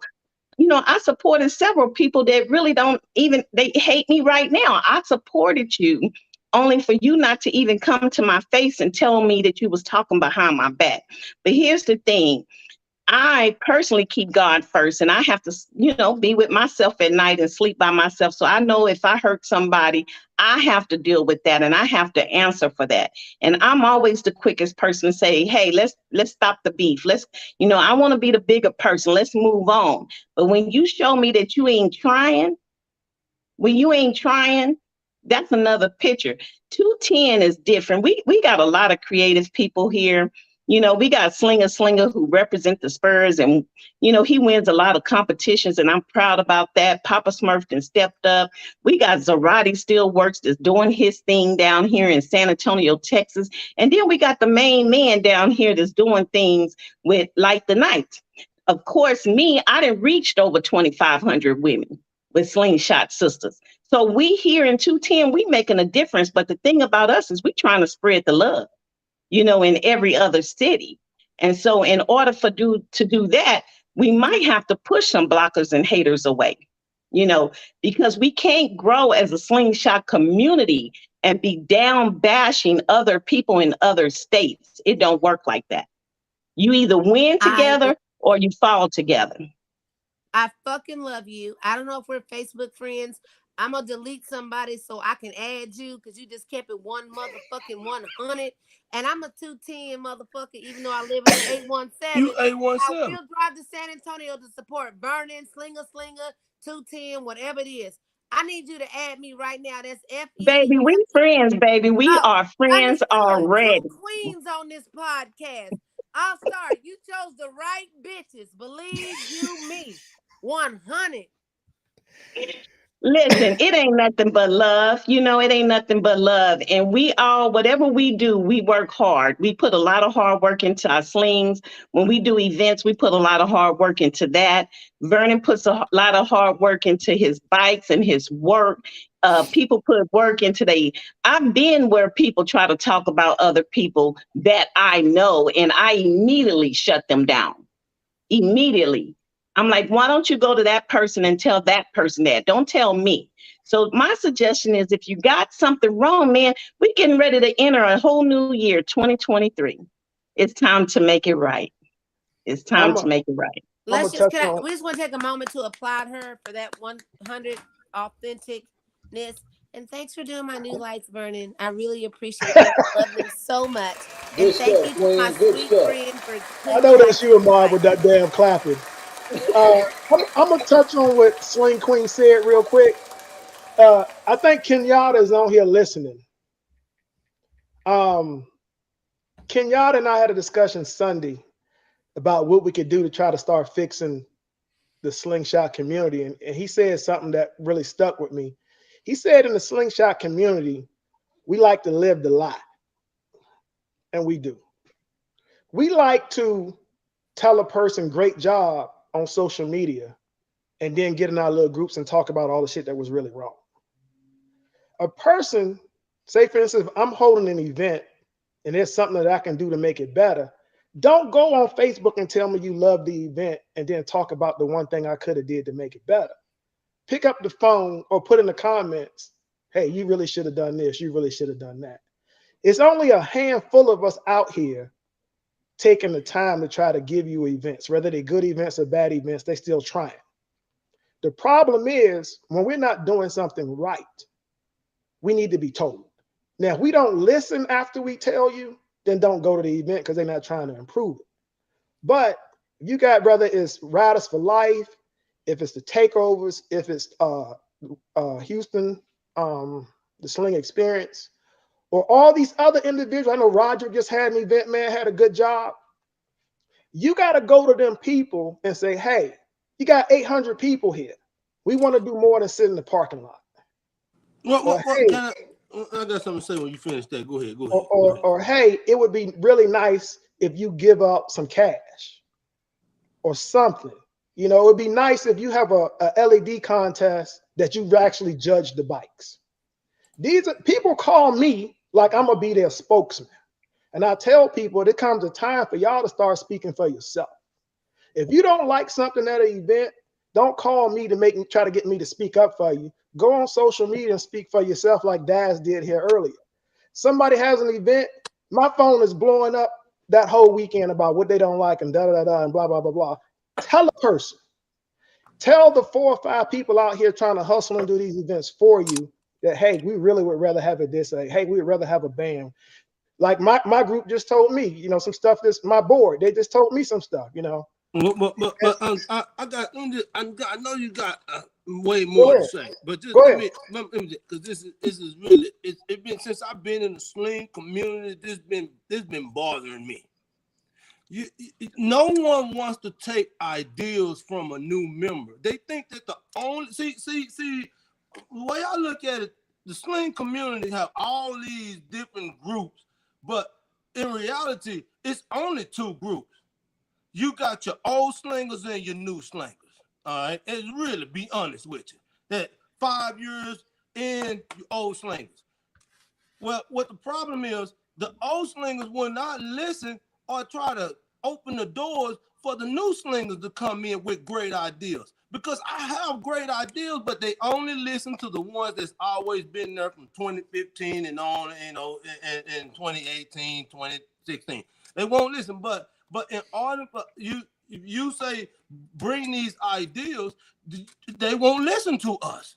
It's the only ones you listen to is the ones that's been there in that community, because I have a hard time trying to voice my opinion of some changes that I see that could have been made. And me as a business person and a business mind, I saw something different, but it wasn't a profit as a non-profit, but some things that needed to be changed to bring more people in. But y'all got the people that's been there, which is you and Monique Hill and on and on. Hey, I don't remember name all these names, but y'all have to open the doors for us to come in so we can come to you and listen to it, so we can make some changes, because y'all still adapted to the old ways. Well, it's new things happening. All right, I see what you're saying. I'm gonna tell you exactly what you should do for that. I've been doing rallies 12 years, man. I mean, a long ass time. I've been doing rallies for motorcycles, Can-Am, Slingshots, everything. When you get tired of people not listening, want me to tell you what you do? You start your own shit, like the 3-Wheel Showdown. I got tired of listening and trying to tell people how they should do a rally. That people are tired of sitting in parking lots. People don't want to listen to sound contests all day. You take even on a smaller level. If you in a group, like I just told you, Slinger and them, they didn't like the way things was being ran. They start their own shit. At some point, you can make a person listen when you start pulling from their crowd. But that's what's really been going on. Everybody, they starting to do that. So that's the reason why some of these events are starting to get smaller and smaller. Okay, you're right. But you know what? If you got an event and you're not listening to the people, your shit gonna keep getting small. Everybody had small events and numbers went down last year, except us. Our last 4 or 5 events, we in the hundreds of bikes all over the country because we listen. Now, don't get me wrong. I can't take credit for none of that. I got D Nice on the board. I got Elvin. We got Melissa. I got 8-10 people every Tuesday that knocks my events down, my suggestions down all the time, or they tell me how I should change something. Elvin, the way our sound show runs smooth because he designed how it goes. I don't know shit about sound, so I got to listen to him. I know lights. We get together and I have to listen to their opinions. I have to, just like I'm big on live entertainment and groups, and this Tuesday it's like, hey man, we might want to try to do something else this year. As bad as I like to bring in headliners, they say, hey, we might try something else. I got to listen to them. You can't be somewhere like, for instance, we are on, and I'll give you a prime example, not to call nobody out because they're on here listening. If you're on a podcast, call them out. And 10 people are telling you, man, you ain't talking about All-Star, are you? No, don't have any. If you have an event, we want the judges to be introduced. We want steady judging. We want to know the judges. If you're on here and 10 people are telling you how you should do something and you don't listen, then you gotta let the chips fall where they may. If I'm sure when you go to some of these bigger events that had 800, 1,000 people that they claim, someone has said, hey, you need to really judge these bikes. You can't keep picking the bikes from that your sponsors have up here. You can't keep gearing your show to everybody in your city, because eventually the people that's coming from other places aren't going to come. Now, some of the things I hear after say going to the Sling Experience last year is I'm never going back there. Judging in the sound contest was bad, so the sound people don't want to go. Yeah, people that came all the way from Atlanta to get in the light show and their bikes weren't looked at. You think they're going back? So we just being 100 on here. If you have a show and you doing stuff shiesty, eventually your numbers gonna go down. Yeah, I think the Sling Experience has the most people show up though. No, the Sling Experience does not have the most people. Maggie look at Valley Queen got the Face. most Maggie Valley has the Maggie most Valley got the Maggie most Valley people has that the most show people. up. Maggie But let Valley- me explain. Maggie Valley, go ahead. It's two things you need to look at. Maggie Valley starts on Tuesday. See, you ain't lying. On Tuesday, when we get there, it's a line to get in there. On a Tuesday, there's over 200 to 300 people there. But Maggie Valley has a crowd that transitions from one to the other. Tuesday through Thursday is people walking around. They just there to get their bikes worked on. Come Friday, they're getting out the way. Then you get the other people that come in from the local area, Atlanta and all that. They come in and hang out too. Yeah. So in the 5-day period, they get a lot more people. Yeah. The problem is the Sling Experience gets all their people in 1.5 days. You just crammed them all in there at one time instead of spreading them out. Say, can I ask my question, man? Come on, man. Go ahead. Yeah, hold on. Let me get it going. Hold on, Slinger. Hold on. Let's keep it going. We on Red Rum. Red Rum. The floor is yours, Red Rum. What is even the question at this point? Man, no, it's your turn. The floor is yours now. Yeah, so I mean, on the real, like we as a community, it's very fractured, and there's so many different sects, and everybody wants to be the top dog, and everybody has to realize there's enough slices of this pie for everybody to get some. So, like I said, I've been part of other organizations. I've been asked to judge at different events that I've turned down. Some I've accepted.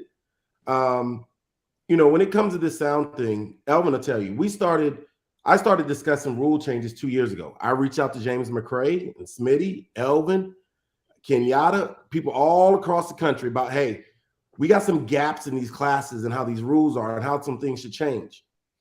And initially, everybody's like, nope, shut it down. We can't do that. It's perfect the way it is. Cool. So I made my own rules. If you don't want to listen, we're just going to go in a different direction. And now this year, new rules have been implemented that were started 2 years ago. So it's not a matter of like people have to decide they want to have some sort of unity and that they want to make this fun for everybody who participates. If they don't want to do that, they're not going to do it. Much like here in San Antonio, the community was fractured. We said we tired of this, all this infighting, all this BS. We here to have a good time and bring the community together and support things that go on here. We've got 3 of the major players in the Slingshot industry. We got Alamo Cycleplex, we got Light the Night, we got Zarate Steelworks. I've done business with all 3 of them. And I can say each of them stand 10 toes down supporting this community to make sure stuff goes right. You might not like them as business people, you might not like them individually, but you can't say they aren't doing stuff to bring this community together. And if you got issues with any of them or anybody in this community as a whole, pick up the phone and call. When I wanted James to implement some new rules in SS Takeover, I reached out to James. He said, hey, the rules are what they are. This class is that. Cool, I ain't mad at him. That's his platform. He does what he wants to do. But I reached out to him because he had experience in the game and wanted to try to get there. He didn't want to do it. I didn't need to badmouth him because there was nothing to badmouth. That was his decision. But we had to implement and do some different things, and we moved on. I saw James when he came to Austin. He and I chopped it up. I ain't got a bad relationship with him. That's just the nature of business. But people take this shit personally. And much like Fifi said, this ain't life. These slings are toys. These are adult toys. Not the certain ones that y'all use, but these are adult toys that we playing around with. So what I'm saying is like, we just got to bring this together, try to put on a good event for people so everybody has fun, whether that's live entertainment. That's right. Dazzling, go on mute, Dazzling. You know, go ahead, Red that's Rum. really what it is. Like I try to collaborate and bring stuff and bring people together. Vernon and I, we talk all the time. If I got questions about business or he has a question about something, we bounce it off. I talk to Elvin. I mean, everybody on this panel I talk to at some point in time. But even outside of this panel, you know what I'm saying? It's all a matter of trying to bring stuff together. You know, and that's really all I got to say. Also, I don't want to talk in circles, so kick it off to somebody else. No, anybody want to respond to Red Rum? Anybody want to respond to that? We're going to move on to Slinger. All right, Slinger, the floor is yours, sir. You on mute. We can't hear you. Okay, there we go. My bad, Dow. My question is, should sponsors or sponsored bike should be able to compete with paying customers? That's my question. In the lights or even in music. You speaking about anybody in general or just generally speaking? You know what I'm talking about. Them boys from Texas. You know what I'm talking about? This straight up TV. You got to call them out. Hey, with House of Sound on their bikes. You know what I'm talking about?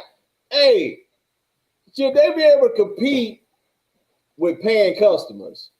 You know. So you're saying that a bike that's being put together by a shop. Yes. Okay. What Slinger saying? That's a lot of shop bikes out there, though, right? I mean, yeah. Nah, not the light game. So, light game. But the light game. Okay, let's open the floor and see what they got to say. We're gonna start with Elvin. All right. Can of worms open. Can I need where Vernon went. I don't want to say something to Vernon. He left. He'll be back. He'll be back. He'll be back. I mean, let me just say this because he's not here. But Fifi, the floor is Elvin's right now. Fifi. Oh, are we switching the subject? Yeah, no, I told y'all I'm the oldest on here. I got to take pee breaks. Nigga, you should not say that. Okay, go ahead, Elvin. All right, so pretty much the question is, should a shop bike be able to compete with regular people? Right? Right. Yes. I don't see a problem in it. Reason for that, like, it's how can I say it? The simplest way, right? So, like for example, like the whole thing came out with the sound bikes from the shop, right? I can relate more to the sound, of course, because I don't do lights. That's not my forte. So it's like, can a shop bike compete with regular people? My thing is, why not? Everybody has the opportunity to compete regardless. As long as you pay the entry fee, like, who cares? Because no, you finish shit, Elvin. I'm your friend, but I'm gonna call you out on that shit. Yeah, right. First of all, if you built a bike, it would be a hell of a lot cheaper for you to build it than a custom. So absolutely. I'm not saying that. So if I build a bike, right? And then why can't I? If I'm gonna pay the entry fee, why can't I compete? Because you're a shop, you should compete against other shops. Well, why? Because you have an unfair advantage that you didn't have to pay what a normal customer would pay to even build the bike. That doesn't change the fact in the competition, though. Yeah, it does. Because no, it don't. It would be. I'll give you a prime example. If I built a light bike, there wouldn't be another bike in this country that would win a light show, and it would be unfair. Hey, hold up, Vern. Hey, if you ever sponsor me, Vern, let's put it out. If you ever sponsor me, because people let me explain to you how this would go. If shops started, let me finish. If shops started putting bikes, it's my time. Mute yourself. If shops started putting bikes in competitions, regular customers would stop competing because it wouldn't be fair. They wouldn't win. I have to agree with Vernon. If you did your own bike, Elvin, come on, man. You know you would destroy the competition. I don't like people. Your customer bikes are already destroying the competition. If you did one of your own, if I did one of my own, just like I'll give you, this is the perfect example. if I decided to do a bike and put it in competition, we invent our own products. I would just invent products and put them on my bike only for the first year. So I would have stuff on my bike that nobody else had. And I would Bernie, compete can and win you all year sponsor round. my bike and light it up like Slinger and Nut House? Just sponsor my bike. No, Slinger Bike is not. Slinger Bike is not sponsored. Well, I really feel like Bernie. Hell no. If your bike is sponsored, that shit is weird to me because your bike is a sponsored bike. That would be like Fifi. Let me put this in Fifi. Hey, with their own money. Fifi, let me put this in your own terminology. Could you win best paint against the person that painted your bike if they had a bike in the show too? I could, because their mindset didn't think about painting their bike as fabulous as mine. But after they did yours, they could just copy it and go a little further with it, couldn't they? They could, and to me, they shouldn't be able to compete with the Patriot. They should not be able to compete. Like, I got the best bike that came out of Joey's Illusions paints. So Joey's Illusions shouldn't get a Slingshot and paint it better than my bike. It's really shitty when the owner of the business, they put a bike in the show. Let's use that Louis Lucky 7. When he brought out the thing, that was shitty to me. Because you should not create a bike better than, if Light the Night had a Light the Night bike, which we now do, is the one that wins all the light competitions, then you're a shitty owner, because your clients should win the fucking trophies and the accolades to promote your business. But if you're Slinger, winning, that ain't right. So based on what Fifi's saying, a shop shouldn't do a whole customer's bike basically for free and then allow them to compete against regular customers. That's it. What? Why? We spending our own money, bro. No, I just said the customer didn't spend any money. The bike the customer didn't spend their money. The customer didn't spend their money. That's not the customer ideal. Should not outwin the patient.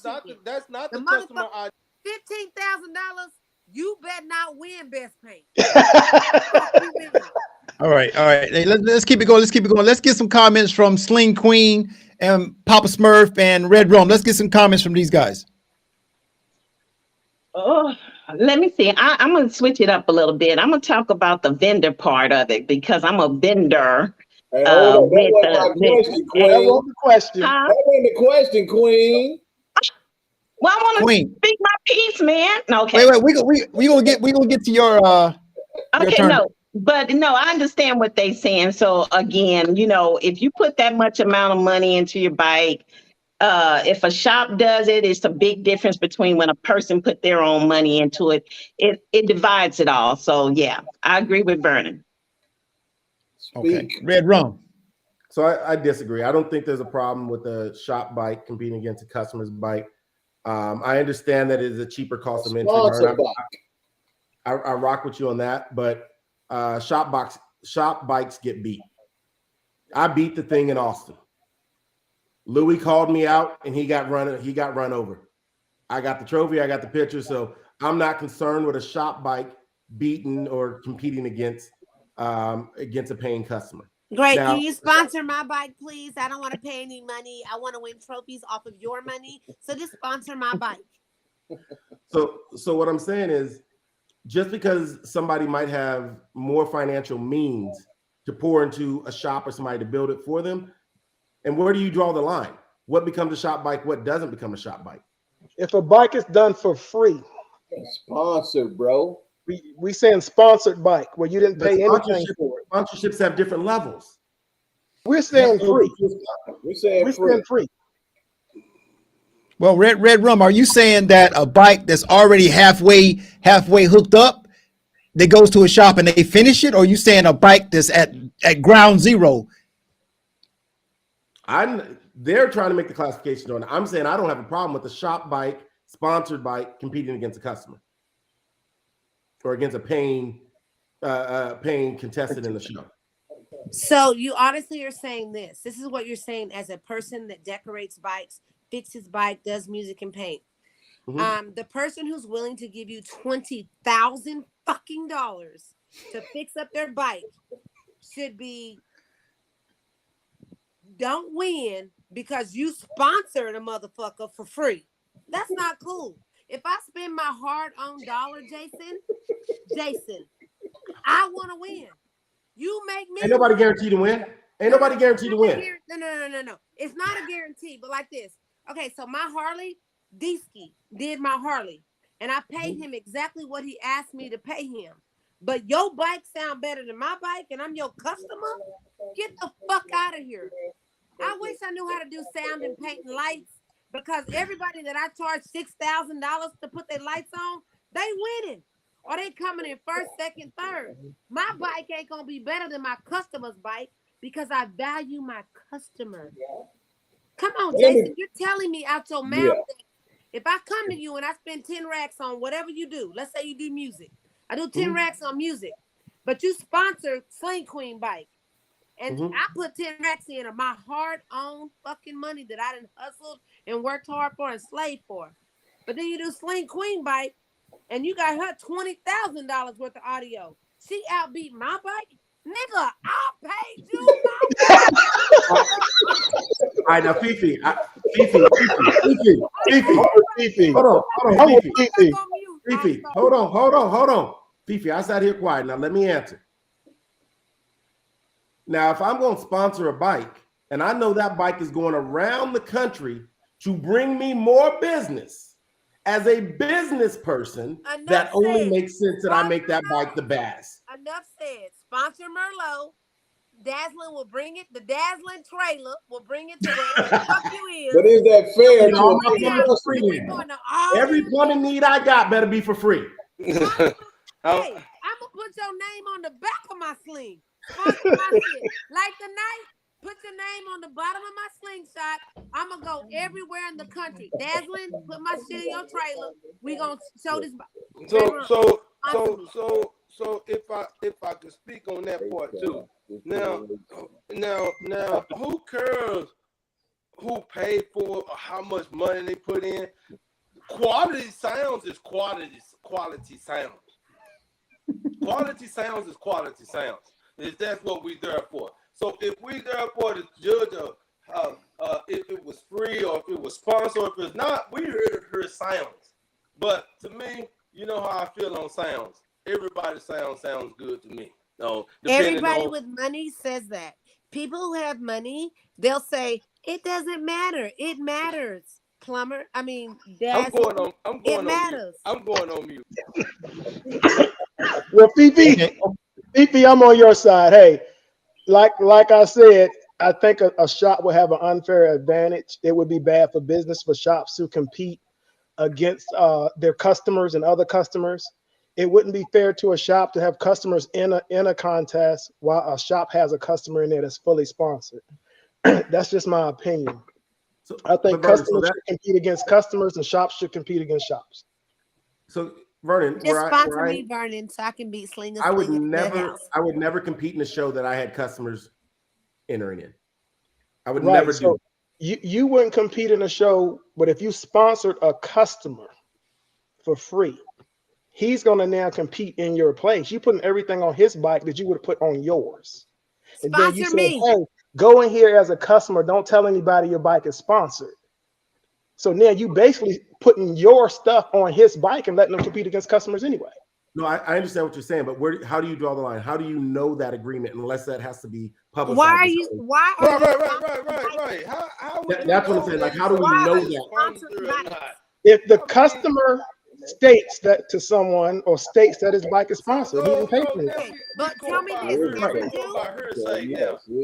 No, we're not saying hearsay. We're saying if the customer himself says it. But why do you sponsor bikes? Give me a reason why you sponsor bikes. Joey Illusions didn't sponsor my bike, and I paid the motherfucking money, filed the insurance claim, let you do whatever the fuck you wanted to do. But every time someone tells me, bitch, your bike is pretty, guess what I say? Joey Illusions. So why are you sponsoring my bike, Red Ron? Why? If I pay you to do something, why do you have to sponsor? Why do you say, Fifi, everybody know you? let me sponsor your bike. Nigga, I don't want the sponsor. I want to pay you what you're going to charge me because I want your business to grow. And then you're going to bless me in the end because I'm already being a blessing to you by saying, Red Ron did my bike. I've told everybody I don't sponsor any bikes, so I'm not in that category. Yeah, we don't sponsor them either. I don't sponsor any bikes, so I'm not in that category. Oh, then why are we having this question? Yeah, like I ain't sponsoring nobody's bike. So how do y'all feel when a sponsor bike, a sponsor, not an actually sponsored bike, a sponsor enter an event, like enter a show, like a light competition, and actually, his whole system went out and he still end up with a trophy. So he getting a sponsor trophy for entering the event because he's a sponsor of the event. How do y'all feel about that? If you're going to go with that route there, then I'm going to agree with that. If you go with that, big bro, I'm going to agree with you with that there because somebody got more pull than the other person. I'm going to roll with Kenyatta. Yo, what up? This is six speaker. What up, Kenyatta? How y'all feel about that? What's up, man? Hey. Shooter. Six speakers. Six speakers. What up? Can I feed off of Fifi, man? I think I 100% agree with Fifi because I done seen what shops. I think this is what she's saying. If say Diamond Design, for instance, right? Say Evan have a shop bike, right? And he spent $10,000 in music in lightweight class, right? Then I come and spend the same $10,000 with the same lightweight class. There's no reason why the shop bike should sound better than my bike. You see what I'm saying? I think that's one thing she's saying. Another thing she's saying is, I've been in a competition with Zeus, the Harley Davidson out of Atlanta, right? He does enter his Harley in the competition, right? And you might have Evans. He built Evans. He built Jason's. He built all y'all Harleys, right? But once you guys get to the final round, he is not gonna beat Jason or he's not gonna beat Evan. He's gonna stand down and let those people that's part of his shop win. That's you know what I'm saying? Thank you. Because I know a lot of shops. I know a lot of shops that would not build a slingshot better than they slingshot. They slingshot will always be on top. So I think that's why it's different from Diamond Design.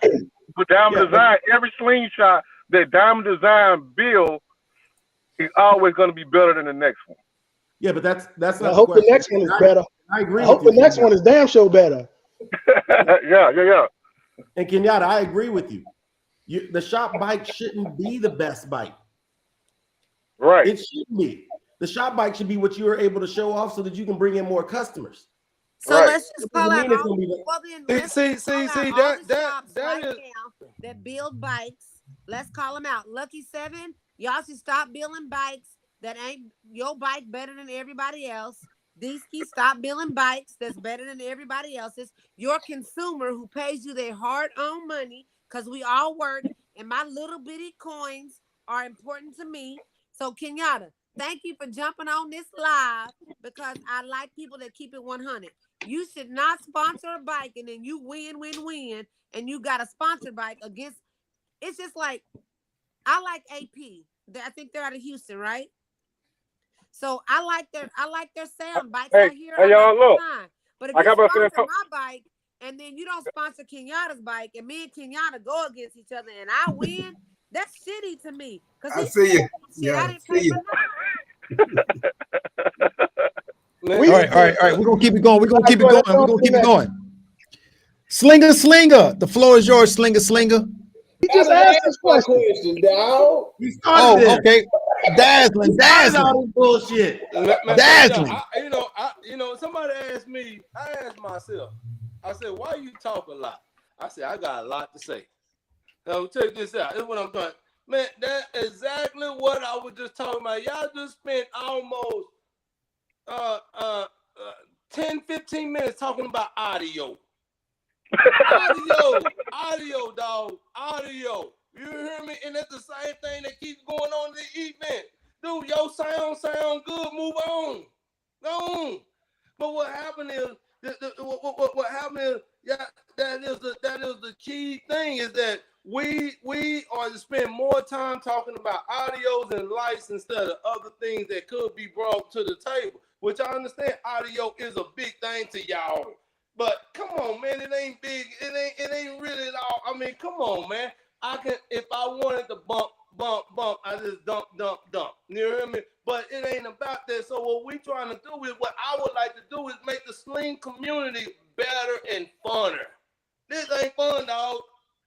Hearing your music say this and that, man, it sounds good. Move on. But we already know, but what can you do? Speakers up high, speakers low. Now they got trailers with speakers. Now, come on, man. You're going all wild with them, dog. Come on. Less money on audio, more on lights.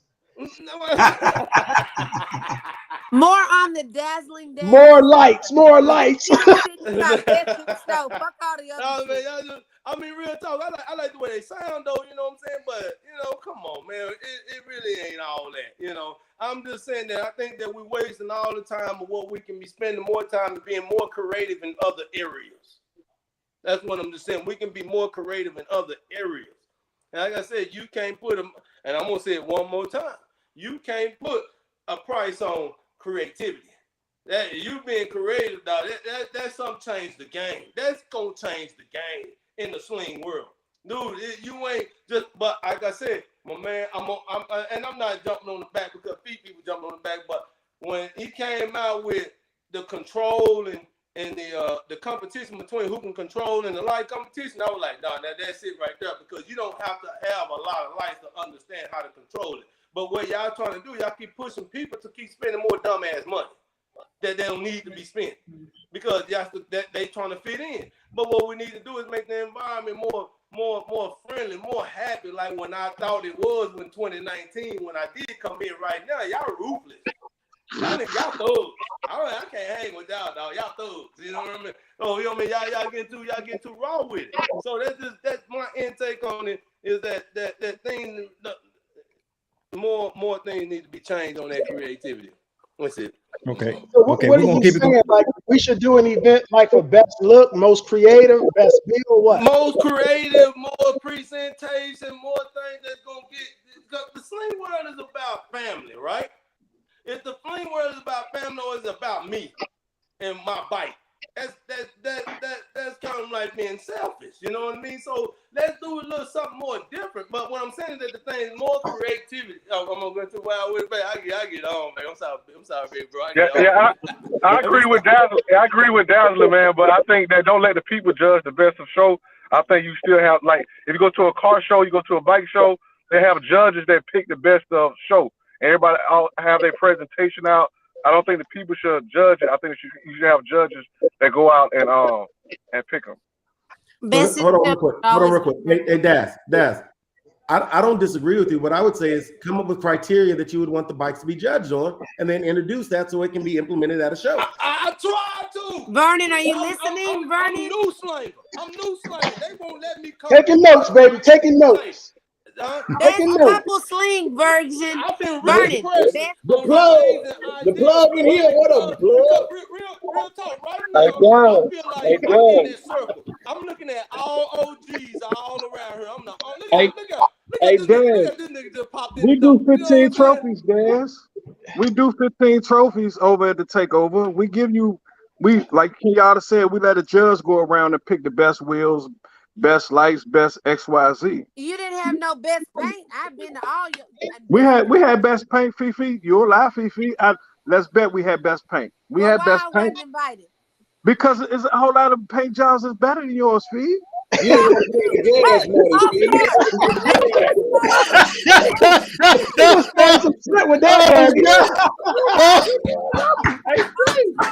I'm sorry. Listen. Wait a minute, PP.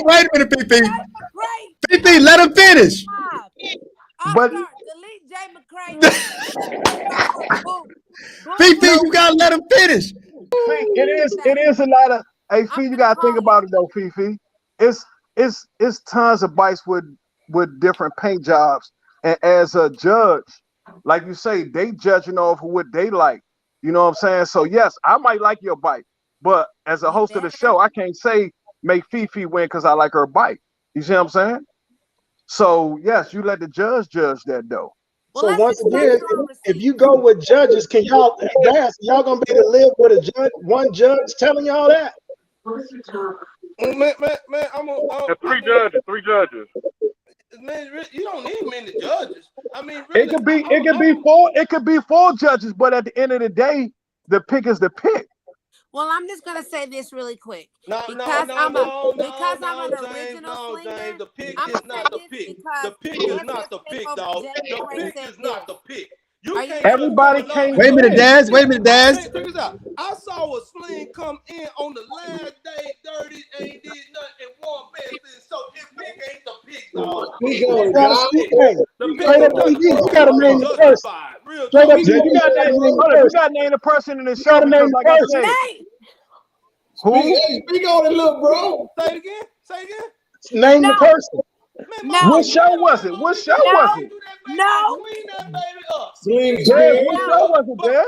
But I feel like at that time it's based on group because the way the circle is made, y'all like right now, everybody in this circle is OG. Y'all got one new cat in here, which is me, and that's the way the Sling world works right now. Y'all won't open it up so we can come through and do things. Sometimes you gotta sit back. You OG. You sit back and relax. Let us come through. Make the world more interesting. I'm gonna interrupt and I'm gonna say this. It was at last year's Sling event, and I was not there. So I Which won't one? mention any names. Where at, PP? Come on now. But I will say this. When you're a true, I will say this. When you're a true veteran, you just say this. Been there, done that, won it. That's it. This straight up TV, V. Come on now. You know where it was. Baby, don't let them hype you up. Don't let them hype you up. All right. We're gonna keep it going. We got two panel members, Mr. Kenyatta and Mr. SS Takeover, but we're gonna go to the floor. The floor is yours now, Mr. Light the Night. The floor is yours. I don't really have a question, but what I would like for people to, especially you got me and you have the plug on here. Even the people typing the comments on the side. We host events. Now that I'm hosting events, you got to have a whole new respect for even people you don't necessarily get along with or like, because of the fact I now know what it takes to do a show. People I don't get along with say, Stan, I still got respect for them because it's not an easy thing. Jimmy and I, we good. I appreciate you wishing me happy birthday too, by the way.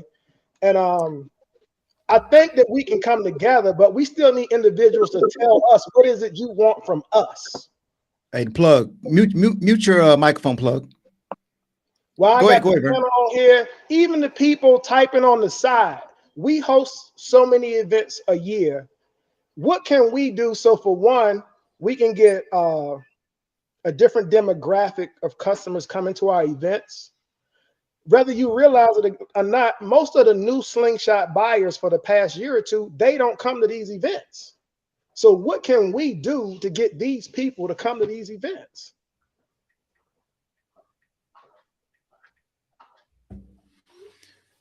All right, we're gonna start with Mr. Elvin.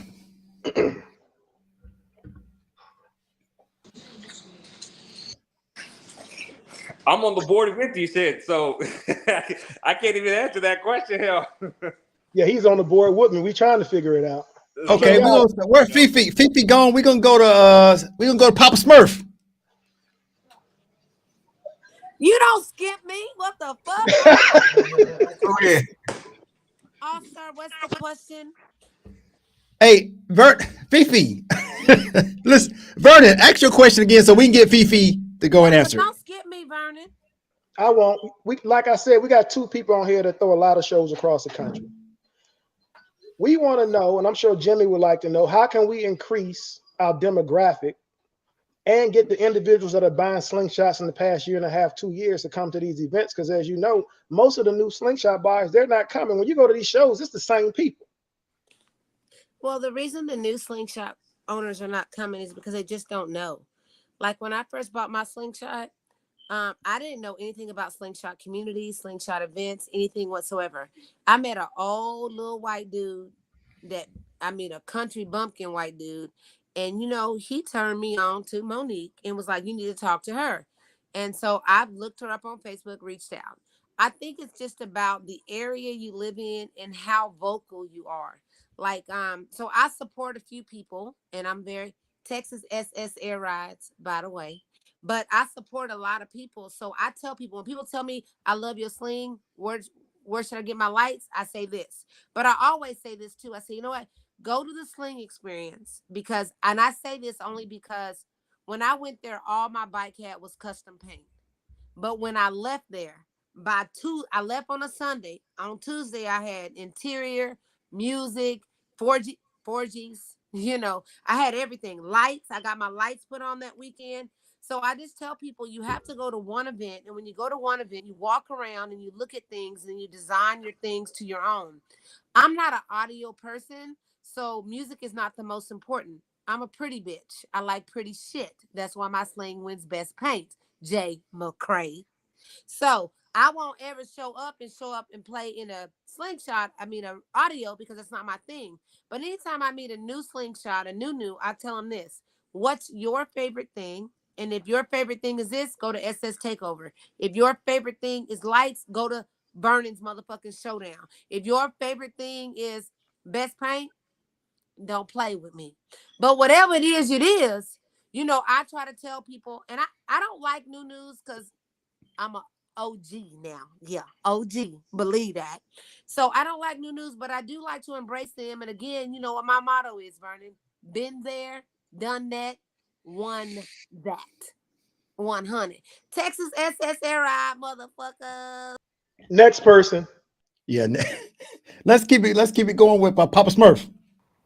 Yes, sir. I think it's just got to communicate better with the community. Show the community that you're not bickering and are going through no extra unnecessary stuff, and share it. Share the information. You know, get on other people's Facebooks and share it to who you know is good or who's out there doing good things and who can do the best lights, the best sound, you know, so on and so forth. Just communicate with the community, man, and show them that, you know, there's love out there. You know what I'm saying? Because like TV basically saying, the OGs to the rookies or whatever you want to call it, we got to show them they're no different. And I've been at my job for 25 years, and I don't show the guys at work who've been there for 6 months that I'm no better than them. We got to come together as a community and show them that we're the same. We're out here bought our slingshots to have fun. And that's the main thing. Just communicate and show everybody we're not bickering like what 210 did. We had a little bad situation where they wasn't showing love or showing love to Vernon or anybody else. And me, personally, I got to show love to 210, which is my home city where I was born and raised at. So as I'm doing that, well, I got to bring Vernon and everybody else on board to show that we communicate and we're good with the community. So it's just about communicating with the new guys coming in and show them that they're no better. Y'all started from the bottom. Now look where y'all are today. So we just got to come together as a group and make it happen. That's it. Okay, great, Papa Smurf. Let's keep going. Sling Queen, it's on you. I agree with Papa Smurf. It's about getting along and just coming together as you know, as a group, you know, and bring everybody else. You know, we bring the crowd. If we act right and do right, then they'll come and follow. You know, it's all about being in position and showing each other what fun looks like, actual fun in the slingshot community. Okay, nice. Red Rum.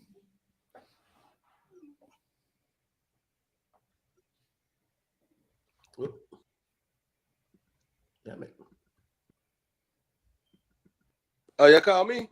Yeah, Red Rum. Rum. It was on Rum time. Come on, Rum. Not coming. I hear you. We can hear you. The Metro PCS. It says it's on mute. Some can't cut the mute off, and other ones can't cut the damn mute on. Next person, we'll get them in a minute. Say something, Rum. Red Rum. Red Rum, can you hear me? All right. IT guy. Can now. It wasn't coming off, so I can hear you now. Can you hear me? Yes. Hello? Can you hear me? We can hear you, yes. All right. No, I'm all right. I'm good right now. Like I said, I think one of the things to bring the community together, though, all the bickering that happens online needs to stop. I think that pushes people away. Everybody wanting to be on top. That's what I think new people in, and it change increase the traffic that attends. It's just not good for business. Okay, all right, we're gonna keep it going. Slinger. Yes, sir. Yeah, I'll piggyback on Jason, man. All the bickering and all this online stuff. Yeah, it'll bring the community definitely back together if everybody just could get along and, you know, support each other events and stuff like that. I mean, like I say, we in this for slinging. You know what I mean? That's what it's about. Slinging all the extra stuff. We need to, you know, like when I first got in 19, man, we used to have fun with these things. And at, you know, different shows, stuff like that. But, you know, more and more in the shows I go to, you know, I see different things happening and judging. I mean, it just ain't cool, man. I mean, come on. Like the last show we was at, light competition. I mean, you thought it was a NASCAR pit over there. You know what I'm saying? You had like 6 guys changing some lights. You know, I was like, you got to call the person out. Can't speak around it. That's Straight Up TV. I was Come like, on. dang, man. Hey, Straight Up TV. That's my boy, but hey, yeah, you know, nut high. You know, that's my guy, but hey, man, you know, he had like 6 guys on his bike changing his lights. You know, and it took about 15, you know, damn. I'm like, damn, man, what's up? We gonna go on to the next category. But, you know, they make sure he was straight and all that good stuff. But I was like, you know, any other light competition, you know, that'd have been, you know, disqualification, this being, you know, 100. You know what I'm saying? So I was like, hey, you know, it just shows and competitions is changing over the years, and you can just see it. I mean, it makes you not want to go to a show anymore or compete because you see what's going on each year. I mean, it's just changing. I mean, it just getting crazy. You know, as far as I see it, in the light game, I don't know nothing about the sound. It's just a light game to me, you know, that I see with my own eyes. That it's you know, it's getting ridiculous. I mean, just straight up TV, baby. Yeah. All right. Well, let me ask the group a question. So when it comes to any contest in the Slingshot community, is it how do you guys feel about crowd participation? The way to judge? Is that a good way to judge by using crowd participation? Yes, I think so. I think Go ahead, James. Can I start off? I'm gonna say no. And the only reason I'm gonna say no because I've been around since 2015, right? Now, Elvin could be my witness. Yo, we was in Florida one year and you let crowd participate. You can have no disrespect. You can have 5 Spanish guys and they'll be louder than 200 other folks. I didn't seen it with my eyes. You know what I'm saying? And that's real. And that's no disrespect. Like if you do crowd participation, let's just say trans. Elvin, what is the big group down there? Slingshot Transit. All right, Slingshot Transit. Right now, listen. They might come with 100 people. So you can never do crowd participation because if you do crowd, trust me, it's always somebody there with a bigger group, and then everybody say that they got cheated. Okay. Yeah, I don't know if I got the floor or not, but I just got something to say on it. Now go ahead. Elvin, you got something to say to that? How you feel about the crowd participation judgment? Crowd participation, that is shit is not gonna work, and it's not fair at all. When, like for example, when I started going to like when I started going to SS Takeover, you know, and competing and stuff like that, it was only me. You know what I mean? So, and then I go to a show. Let's say I go to a show and stuff like that, and then you know Vernon shows up with 10 dudes, even though I'm beating on him. Hell, he has the crowd with him. So it's, you know. Yeah, I don't do no crowd participation. Yeah, that's a ticking time bomb right there. Like so I said, here's my comment. I'm not on my thing, but here's my comment. I think the crowd participation is important because the crowd is the one who brings the fans. Sometimes you will get cheated because more people come and they fuck with you than they fuck with other people. But when you're part of a group or a family, you motherfucking right. Everybody's supposed to ride with you. But again, let me reiterate this. When I was SS22, everybody didn't ride with me. So I had to get out there and hump for the trophy that I wanted to win, like say, motherfucker, come look at my shit. My shit is player. So yes, if you really want to win, like when it comes to sound, sometimes Elvin, you win because your people show up, man. I mean, your shit is good. I love you. I love to see you come and show up, and I love to see you at SS Takeover events. You win. But honestly, a lot of people fuck with you because they know you, so they vote for you anyway. For example, I know we were not supposed to do this shit, but I'm an authentic motherfucker. I don't like the Wilson nigga. Like, I don't like him because he rubbed me the wrong way at one event. And once you rub me the wrong way, it's a wrap for me. However, they show up all the time and they still win whether people fuck with them or not. So it's not all about who fucks with you. I love it when I win fan favorite because that means the people in the crowd like my shit because I know everybody don't like me. That's just my opinion. Just saying. But All right, Fifi, let's he keep wins going. because he got a good bike. He don't win over crowd participation. Yeah, he went because he Well, what do you win over SS Takeover, Jay McCray? No, because I'm saying, Fee, the question was, Fee, the question was crowd participation versus a judging, the just regular judging. Well, I was thinking that the crowd participation is I want the crowd to vote for me. I want the fan vote because Vernon might not like my bike. Jay McCray might not like me. So but that's what the judges. One of y'all got a mute, sis. You and Dad got a mute. There you go. So that's what the judging for, though, Fee. Vernon don't judge your bike. I don't judge your bike. The judges judge your bike. But if we let the crowd judge it, then you know what? SS22 go ride with you because, like you say, you family. I think she went on mute.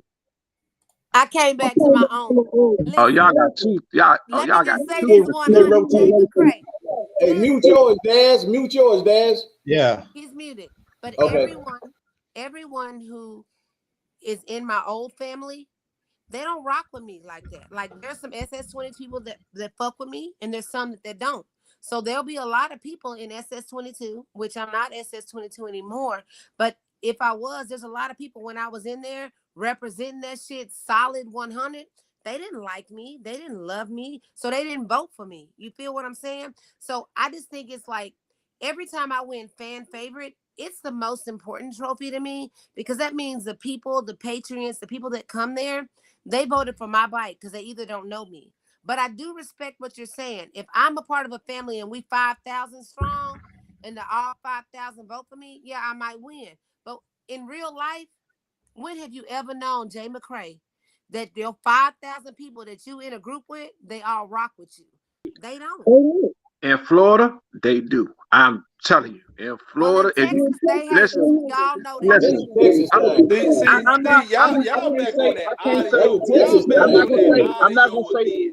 not gonna say. No, we're not on audio. No, we saying the family thing because SS22 run SS22. If Monique don't move left, the other SS22 ain't moving left. I'm gonna so say it's a family thing. As a previous SS22 rider, I have seen people jump in our inbox and say out their mouth, hey, is there anybody riding today? No one will say nothing. But when Monique put on the line, go here, ride here, everyone should. So you are right. So you answered your own question. Family stick together. Point blank. I can't take away from that. So that's why we don't do the crowd participation thing.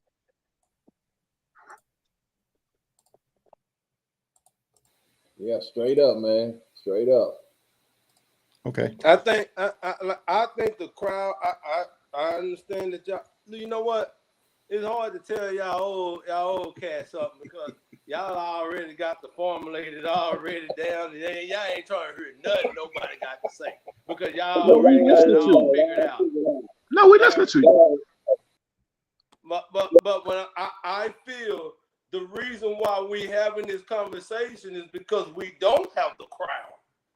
We still trying to judge within, and we all want to win. But the crowd that I'm speaking of is not the SS crowd. I'm speaking people.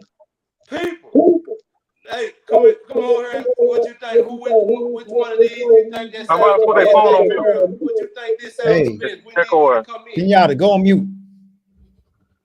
So what I'm saying is that the people is always like I always thought Best in Show was one of the best trophies you can get until somebody came down to me, which was Vern. He was like, "Hey man, you have the people's choice," and I felt some type of way.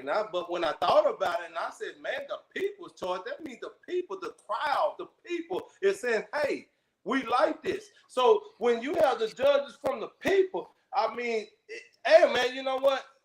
It might sound kind of crazy, but to solve all these problems that we have, grab individuals and say, "Hey, what you sound?" If they win, they win.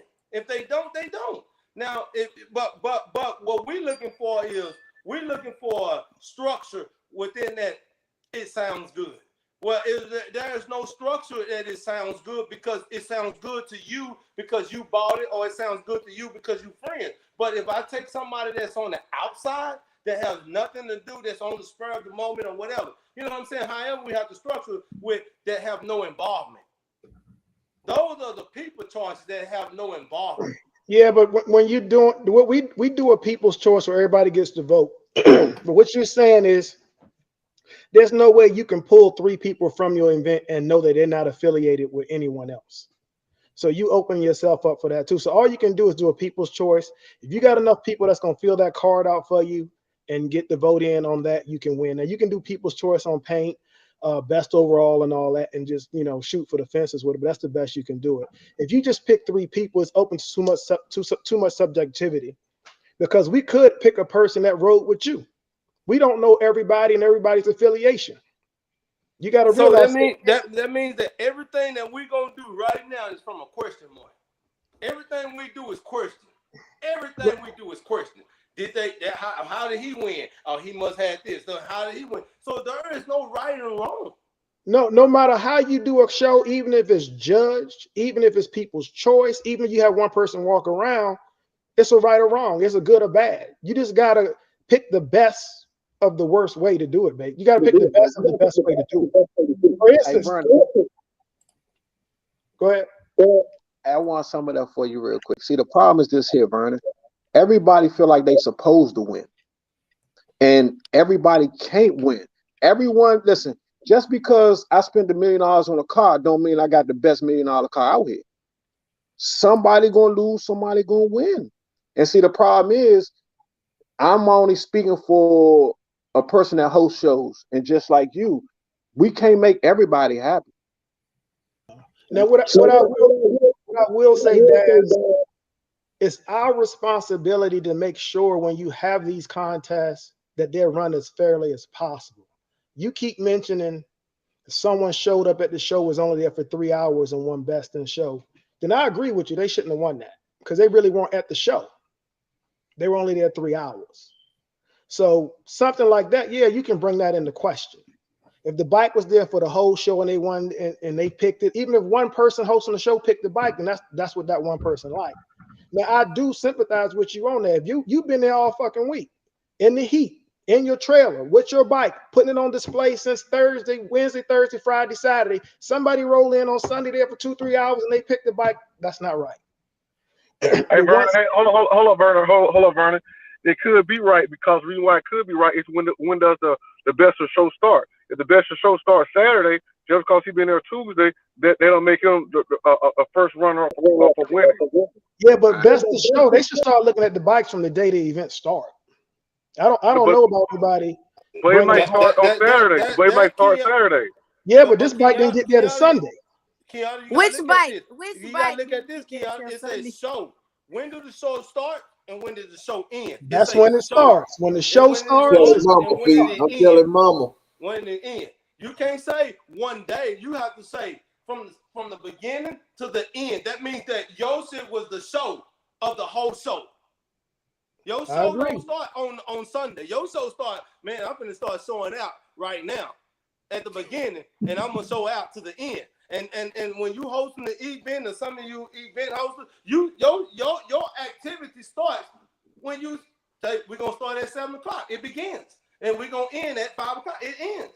It ain't one day. Now you can't. I understand what you're saying. You're talking about when the competition starts, but that you say show.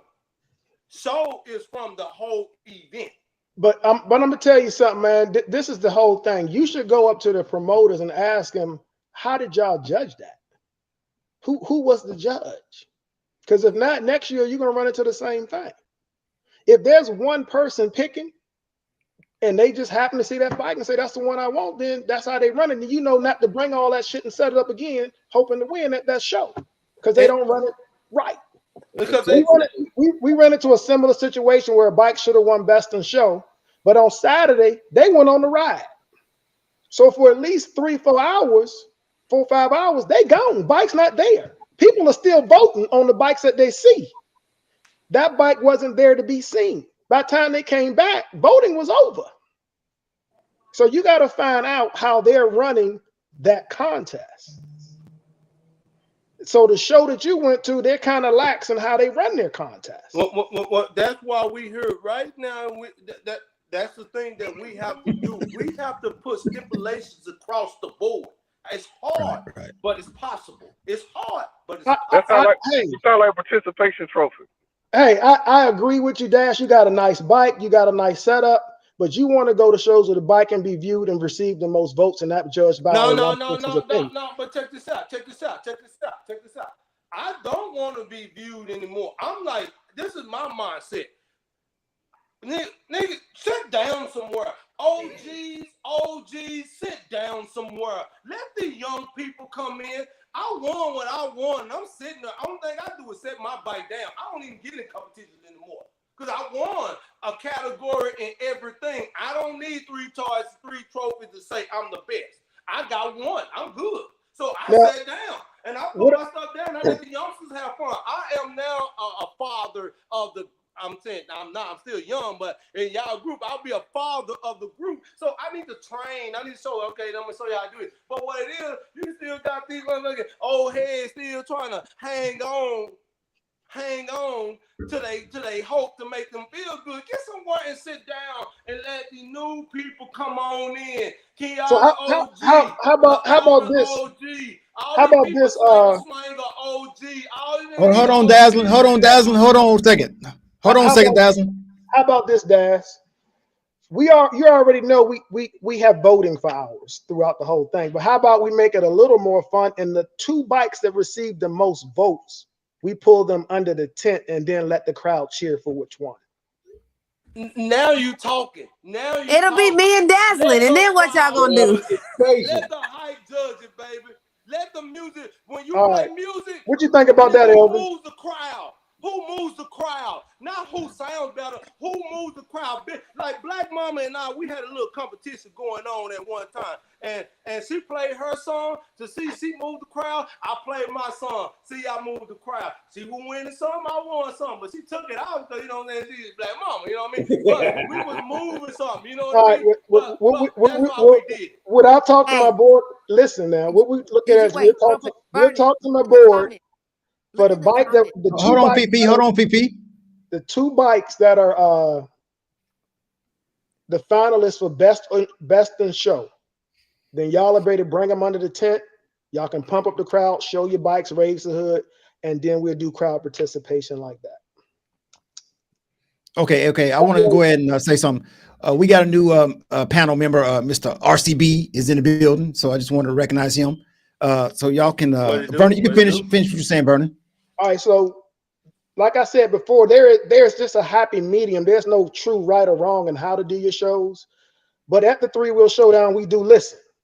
Baby. Besides, I love to get the crowd under the tent. Plumber, come here. For one bike or another. Tell Fifi get on mute. And where you go? Where'd he go? See, that's youngsters for you. Goddamn millennials, you can't keep their attention. Fifi called him, dog. Fifi called him. They was sticking around to get their question answered.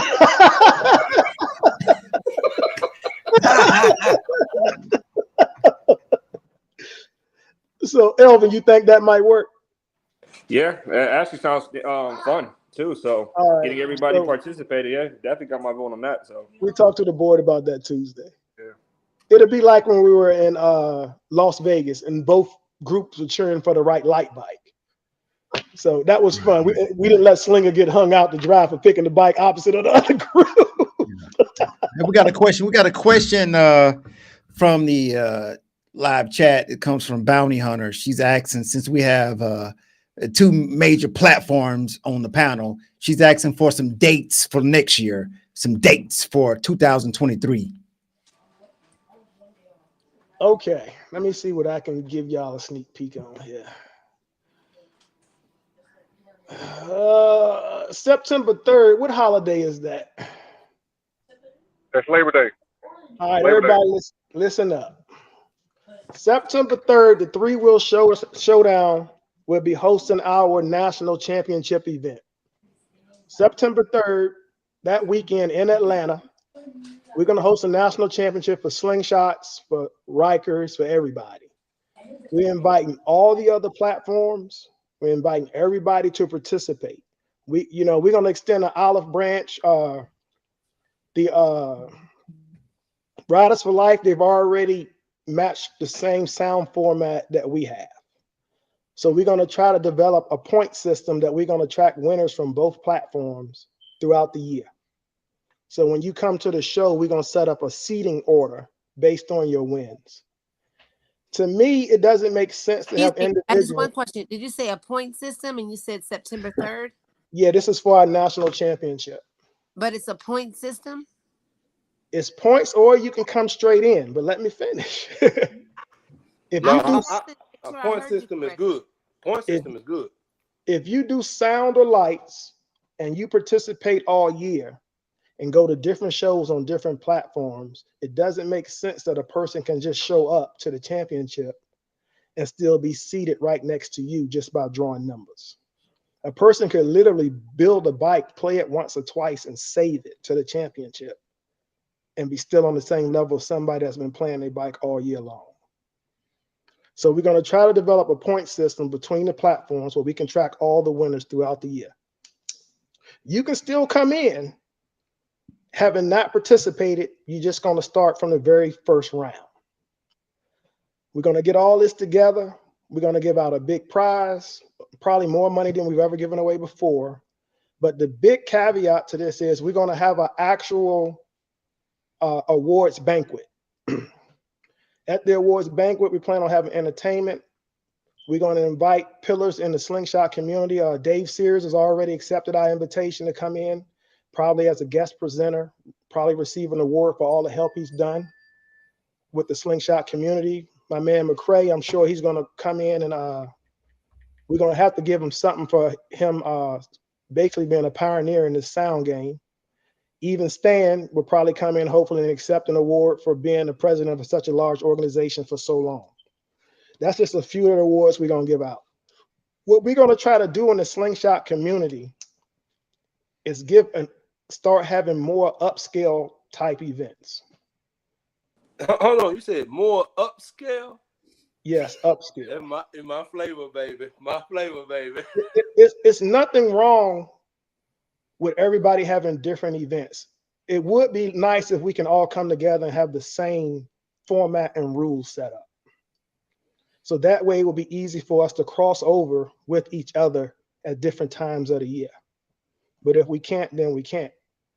In the end, we're going to make this event probably the premier event every year. And we're going to move it around. So that's why we decided to have it the first week in September, because most of the time it's still warm everywhere. Our board is working on it right now. It takes us a little longer to put our dates out because when we are planning an event, we have to plan for 2 to 3 days of events. We have to coordinate with permits because we do acts and we're doing a lot of stuff. So we have to pull more permits. So it takes us a little longer to put the dates out. But right now we're definitely doing Vegas again the week before SEMA. We're doing Indiana, Wisconsin, Atlanta twice, Charlotte twice. We're doing Los Angeles. We're doing Florida and a few more places.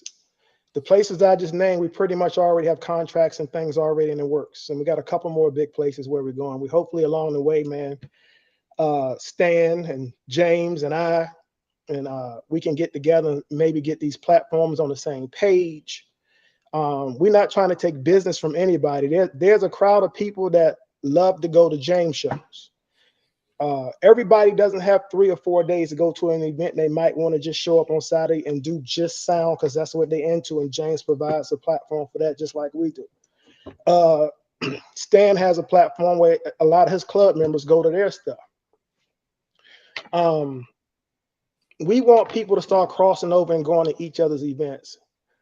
When I talked with Kenyatta, we both realized one thing. New Slingshot people, when they see Jimmy's event online or our event online or Stan's event online, they don't know one from the other. So it's our responsibility to give the right image in what we're doing.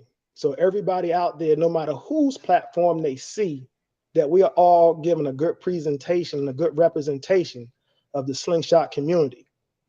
We're going to do our part at the Three Wheel Showdown by having more event-driven type platform. And in doing that, we're going to do something very special, like I said, for our national championship. But we are inviting all the platforms. Straight Up TV. Straight Up TV. I'm sorry. And Straight Up TV is also participating as part of the award ceremony. And these are not going to be, these aren't going to be light awards. You know, we're doing research. We're trying to find a brother that was actually responsible for designing Slingshots and give him an award. We're going to give different dealerships out there that support the Slingshot community the owners awards. We contact Polaris, we contact all the major sponsors. They all got a brief, and we're just waiting on their response so that we can do this and build this into something very special in the Slingshot community. The numbers on the rallies are going down because all the damn rallies are the same. Ain't nothing changed. Like Dad said, it's some young people out here that got ideas or want to come to a show, but a lot of the old heads just won't let go. You just Which not old listening. heads would that be? You're not giving them room. I said it earlier and I meant it, and I want y'all to really remember what I said. I've been going to rallies for 12 years. I've been suggesting to people on all the platforms on different things they could do. When they didn't listen, I did my own show. The Three Wheel Showdown has been extremely successful because we built the platform on where everybody's been telling us they want it for the past couple of years. It was easy. If you want shows, we did shows. If you want judges that we fly in, or judges from the area, we give you that. If you want a sound contest set up where we run it straight from beginning to end in a couple of hours, that's what we did. If you want a light contest where it doesn't matter how many lights you have on your bike, but based on how you operate them, we're going to give you that. If you want to do people's choice and have people cheer for you at the end, then we're going to do that too. That's all you have to do. I'm not in that field of y'all in this slang world and this promotion thing because I have no interest. But what I do have interest in is sponsoring. It's sponsoring as long as it's for a good need and it's non-profit. If it's non-profit, Dad's Plumbing, let me explain some stuff to you now. The Three Wheel Showdown, we give every penny back, but everybody can't do that. It's a lot of work doing an event and driving across the country. It's paying for gas, eating, hotels, and then for somebody to get there and tell you shouldn't make no money. No, I know. So I know. Like you're a financially secure person, but a lot of people out here, they still hustling and grinding. They still got to make it. If they take a weekend and do an event, that's taken away from some money they could have made somewhere else or done something else. So I wouldn't ask for somebody to come and not make money, but you don't have to go crazy with the money you're trying to make. But at the same time, you can't expect a person to drive cross country in an RV or in a truck or whatever. Gas alone, $1,500. You know, before you get to the event, you done spent $2,000-$3,000 in trophies, gas, hotel, food. That's one person. We bring 12, 14 people. So don't hate on a person if they're doing an event and they making a couple dollars. And then you can judge some events if they nickel and diming you, but you got to give a person room to eat, room to breathe if you expect them to stay in business. So right. Everybody can't do it like the Three Wheel Showdown, but because they do it different, don't make it wrong. Yeah, right. Just because you can't do it, don't make it wrong. It don't make you bad. It don't make you different. Yeah, I agree with you with that 100%. All right. So now in that, if some of the other platforms come in with the 3-wheel showdown, perhaps we can make a way where everybody can win. You know, we really want to try to have Stan, have James, even the Sling experience. If we can just get our ass on one page. Now this is not a threat or for anybody to take it the wrong way, but we've had events this year 3 or 4 times with over 400 or 500 bikes. But some So we walked away from your events with small trophies that meant a lot to us. That probably was nothing to nobody, but the individual that spent the time to do what they did, or to have the confidence and to get into competition, walk away with something. They feel proud. That's the new generation that we trying to bring in, that we need to bring in into the world of the sling world. And we are catering to the new generation. Just like our first year out, we had the first after party in Slingshot history with 2,000 people there. So you got to listen and pay attention to what the people are doing that's winning. We're not hiding what we're doing. We're inviting other platforms to come along and let's do this. Let's improve the Slingshot community on a whole. Let's get together on this. I got a question for you, Vernon and Jimmy. Before anybody release their schedule out for next year, can you guys get together and make sure that the schedules are not overlapping, or the cities is that you like? So you got an event in Charlotte and Atlanta the same weekend. That's not right. So for next year, 2023, the big 3 platforms, can you guys make sure that the schedules is not overlapping each other?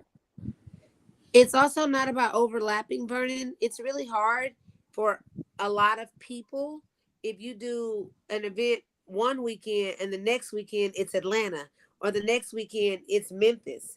Like, because then you got to choose which event you're going to go to, because everybody can't afford financially, honestly, to go from Texas to Atlanta to Memphis. I mean, some people can. So it would be great if everybody got together and Slingshot events together. Put your hand down, Jay McCray. I want to address Kenyatta question after you finish. That's all. Go ahead, Plug. Go ahead, Plug. So Kenyatta, like, all right. So last year I dropped my schedule before everybody's schedule. And of course, last year y'all bump heads, Vernon and bump heads with a lot of our shows, whatever. So this year, yes, I had a stroke. I had a lot of shit going on. I told myself I'm not dropping no schedule until everybody else drop a schedule. Because the problem in this, what happens is, if I drop a schedule, Vernon drop a schedule, then everybody say, oh, well, you know, somebody always point a finger and saying, well, somebody else the bad guy. So, yes, for my schedule, I'm not dropping a schedule until everybody else drop a schedule. So, yes, we can sit on the phone and talk about it, but as we know in the Slingshot community, it's been plenty of phone calls made and we agreed on things and things still don't go that way. So I don't know if that'll happen, but just being honest with you, you know, we know how the Slingshot community go. We could sit here and say somebody said it was blue today, and tomorrow somebody gonna swear to God that they said orange. So, well, that's why everybody can't participate in everybody's thing. Like right now, I can't comment on the comments, but I'm dying to fucking start taxing. Wilson put everyone can't make all events, so more events the better. They're going to overlap, or some be back-to-back weekend. I really think it would be better if we support everybody. Here's the problem we have with that. Everybody put the thing on mute. Yeah. All right. I fixed the problem. The 3-wheel showdown, it's almost impossible for us to start doing that because now we are being invited to places. People are looking at it as a snub if we don't accept the invite. For instance, we've been invited to LA, to Wisconsin. We've been invited to North Carolina. Then we have standing agreements already with events in South Carolina, Maggie Valley. We looked at the schedule the other day. We actually have events scheduled on the calendar before we releasing it 7 weeks in a row. Every single weekend we're supposed to be somewhere based on individuals asking us to come to these places. The popularity of the show is really taken off, so it's extremely hard for us to schedule our own schedule and then tip around everybody else's schedule. I ran into the problem when I contacted not Stan, but the second guy in command or something they got over there, where they were scheduling events the same weekend we're in Vegas. And according to them, their subgroups can schedule rallies also at their own discretion. So any Riders for Life group can decide to have an event whenever they want with no control or input based on Stan and the other guy. That's the way they explained it to me. What it's going to really come down to, there's some individuals, because of the general respect I have for them. For instance, John Bettis, who does Savannah Strong, and we used to do his rally. I called John and asked him when is his rally, and I will try not to do anything in his area for 30 days. So we're going to Indianapolis about 30 days after John's event because they're kind of close.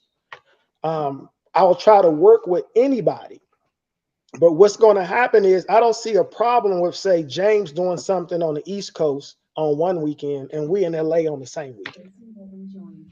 You know, I'm saying, like, that's fine. Like, as long as it, like, say, James McCray do his DC takeover, and then you decide to do something in Texas, that's fine.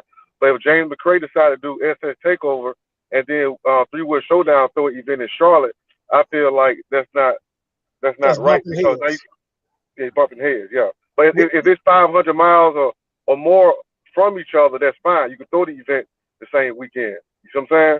Right. We're doing everything possible, and hopefully James, he's going to give us a little time to get it out, because like I said before, we have to schedule the entire event before we release the date. So, but there are some instances where there's like 2 or 3 major casinos where we've already signed contracts but can't release the dates yet. In the case where we already have contracts signed with places, we have to stick to those dates, no matter what's going on at that time. But we will try to work with everybody as best we can. But in some cases, people are just going to have to make a decision on which one they want to go to.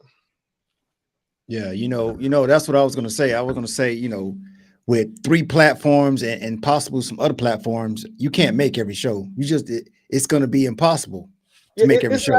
It's not even just 3. When you look at, you got 3 platforms. Then you have Slingshot Roadsters, who's doing Key West, Florida, Maggie Valley, and one more additional event also. Right. Then you also have Roderick, who had a hell of an event. So he's got to do that again too. Right. So it's other subgroups. SS22, they're gonna do their event. Sling Experience, it's not one of the 3. They do their one. You gotta. It's just too much maneuvering. And then there's other platforms also. Metro City, they want to have their own. So you got to do the best you can with trying to work. Like we have called Roderick, and we're hoping to combine the events this year. I'm not sure where we are on it, but if we do, then that'll help. But if not, we also, if he didn't accept it, then we're trying to stay away from his area 3 to 4 weeks before, and his event, during the time of his event, so he's got something good going.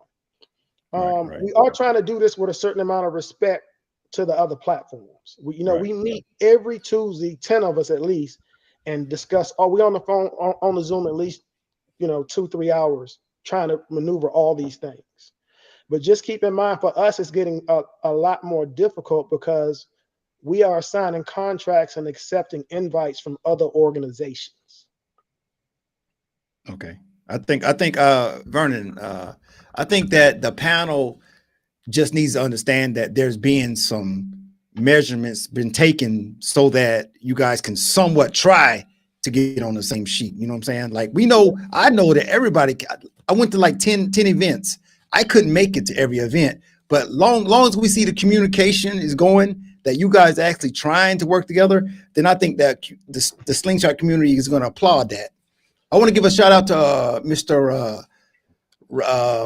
Mid-South President Roderick Seals for Super Chat, $10. He says his Memphis Madness Part 2 is August the 17th through the 20th, 2023. So if anybody went to Memphis Madness, the first part, you know that was an awesome show. So just go ahead and put that in your calendar. Memphis Madness Part 2,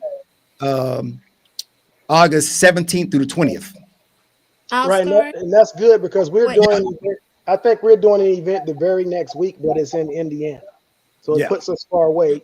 And then we're also doing our national championship 2 to 3 weeks after that in Atlanta. So you got a chance to go to that event, take a breath, and 3 weeks later travel to Atlanta for the national event. For everybody that's coming, hey, we're gonna have hotels and everything ready for you. I have a question, All Star. How do I donate so I can type something in the chat? Because I want to check some people in the chat, and I'm unable to do checking. I can't type nothing. Yeah, you just have to hit the dollar sign. Just hit the dollar sign. I don't see a dollar sign. I want to talk in the Go to your chat. other phone, P. Go to your other phone and look on YouTube. Go to your other phone and type in. Shout out to Kiata. I see that Spurs hat, baby. Shout out, Kiata. I see that Spurs hat, baby. So I got June 10th in Myrtle Beach. I got Bags vs. Slingshot in Maryland on the 7/15, and then DC take over September the 9th, in Florida November the 10th. Everything else I didn't plan yet because I was waiting on everybody else to drop their schedule. We'll send you our schedule directly, man, before we even put it out, James. Hey, plug. Can you give us that one more time, plug? Can you give us that one more time, plug? I'm sorry. June 10th, Myrtle Beach. July 15th, Bags vs. Slingshot in Maryland. September the 9th, Washington, D.C. take over. November the 10th is Florida. And then we supposed to do Texas, Detroit, Atlanta, and a couple of more cities, Charlotte. But I ain't dropped no dates yet, so I was kind of waiting on everybody else to drop their dates before I could go in between or not around, close to, to their event. All right, so we will try to get that together. And hey, while we got you on here, Jimmy, man, I'm gonna ask you one. I didn't talk to you directly about it. Is there any way sound rules on the same page? We tried that. We definitely tried that, and you can ask Elvin. Me and him agreed to some things, and then I don't know what happened. It changed, but we tried that.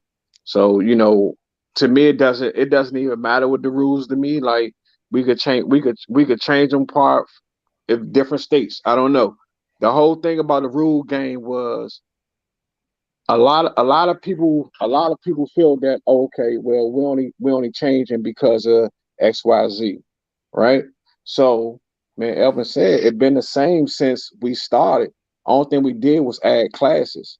But now when you change it completely overall, you're taking away from a lot of people who built bikes for 2-3 years ago.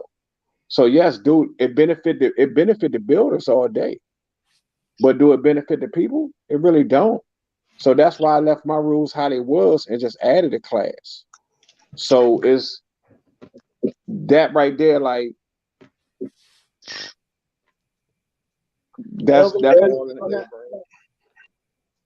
Elvin, you got anything on that? On the rule changes? Yeah.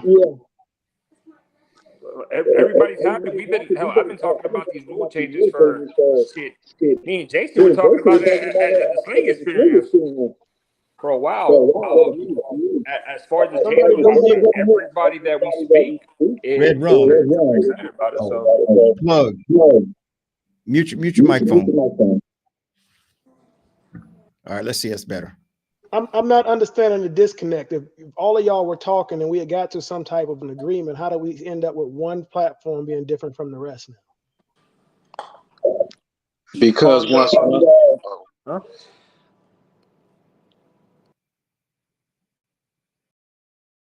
Go ahead, Elvin. Unmute, Elvin. I'm trying to keep.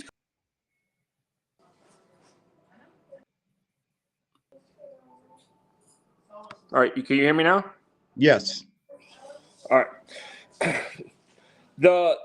When we spoke, like even Jason was on there because me and Jason actually spoke with Stan at the same time, and when me and James spoke that night, the agreement was that we were gonna hold off until after his event because Stan has to go through a board to make the decision for the rule changes. So we were just waiting on Stan to come by.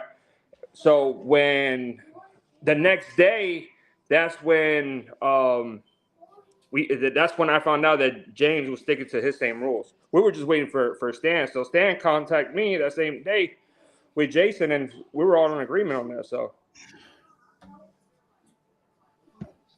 were you open to it at any point, James? We was open to what? Changing the rules? Yeah. Yeah. We was open to it. I was open to it at a point, right? And you can add and see, like I can't address this because a lot of people who was on this phone call or on this live, kind of saw where everything was at.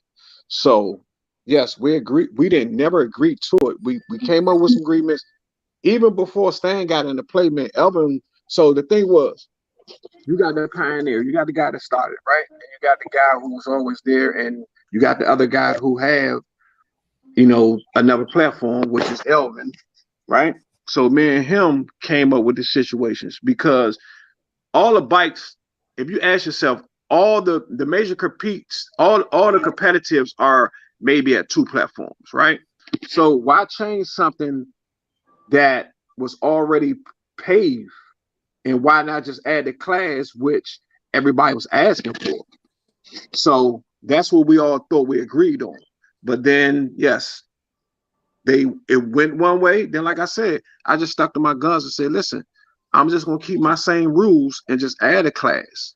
Because as a business owner or as someone who do the sound off, is like, hey, we put Stan online. And when Stan read the rules, he said, no, I don't agree with it. Da, da, da, da. I got to go talk to somebody. All right, cool, no problem.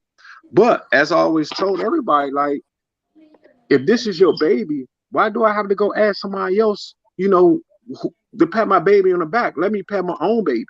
You know what I'm saying? Because when we give too many inputs in this, and Elvin will tell you, we had too many inputs in with this rule changing thing. It wasn't just me and Elvin. It was 30 other people that wanted to do this. So yes. So I just said, listen, I'm not gonna stress myself out with it. I'm gonna keep my rules, and that was that. So I don't, like I said, when I woke up the next day, they went the other way, I went one way, and I'm fine with it. You know what I'm saying? I don't, let's call a spade, man. They already said this was gonna happen. If we want to call it straight up TV. When I was on the phone with Elvin, what I told you, nobody knew you was going to even judge a takeover. Nobody knew you was going to be at the SS Takeover show, but only one person, right? By the time we hung up the phone, a couple of hours later, I got a phone call from South Carolina. They said, regardless what you do, they're gonna go one way, you're gonna go another way. And I said, you know what?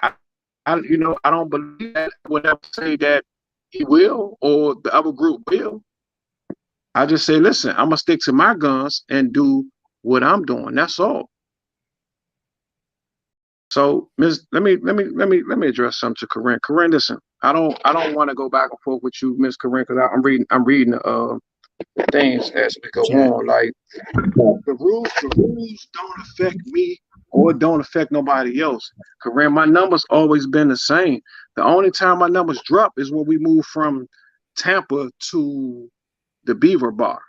Tampa, yes, was definitely doing numbers out there. Tampa was one of the biggest shows around versus Sling Experience. You know what I'm saying? So this like I say, people feel like, well, if I keep the rules one way, it's for this group of people. If I keep the rules that way, it's for this group of people. People don't have to understand this. Why did we even adopt the horn thing? Why did we adapt the coaxial speakers? Because Elvin been running coaxials all year long since he ever built bikes. And we say, listen, we make it one speaker. So I think the problem is everybody want to make this a big issue. So it's like, regardless of what, I don't know, Vernon, we could just Vernon. If it come to worst, brother, we could just do lightweight and heavyweight. Then watch how many people complain. It's always gonna be a complaint about it, regardless how you look at it, bro. So Okay, yeah, I I just wanted to stick to my own rules, you know what I'm saying, and just add the class that the people been asking for. That was it. Hey man, I understand it.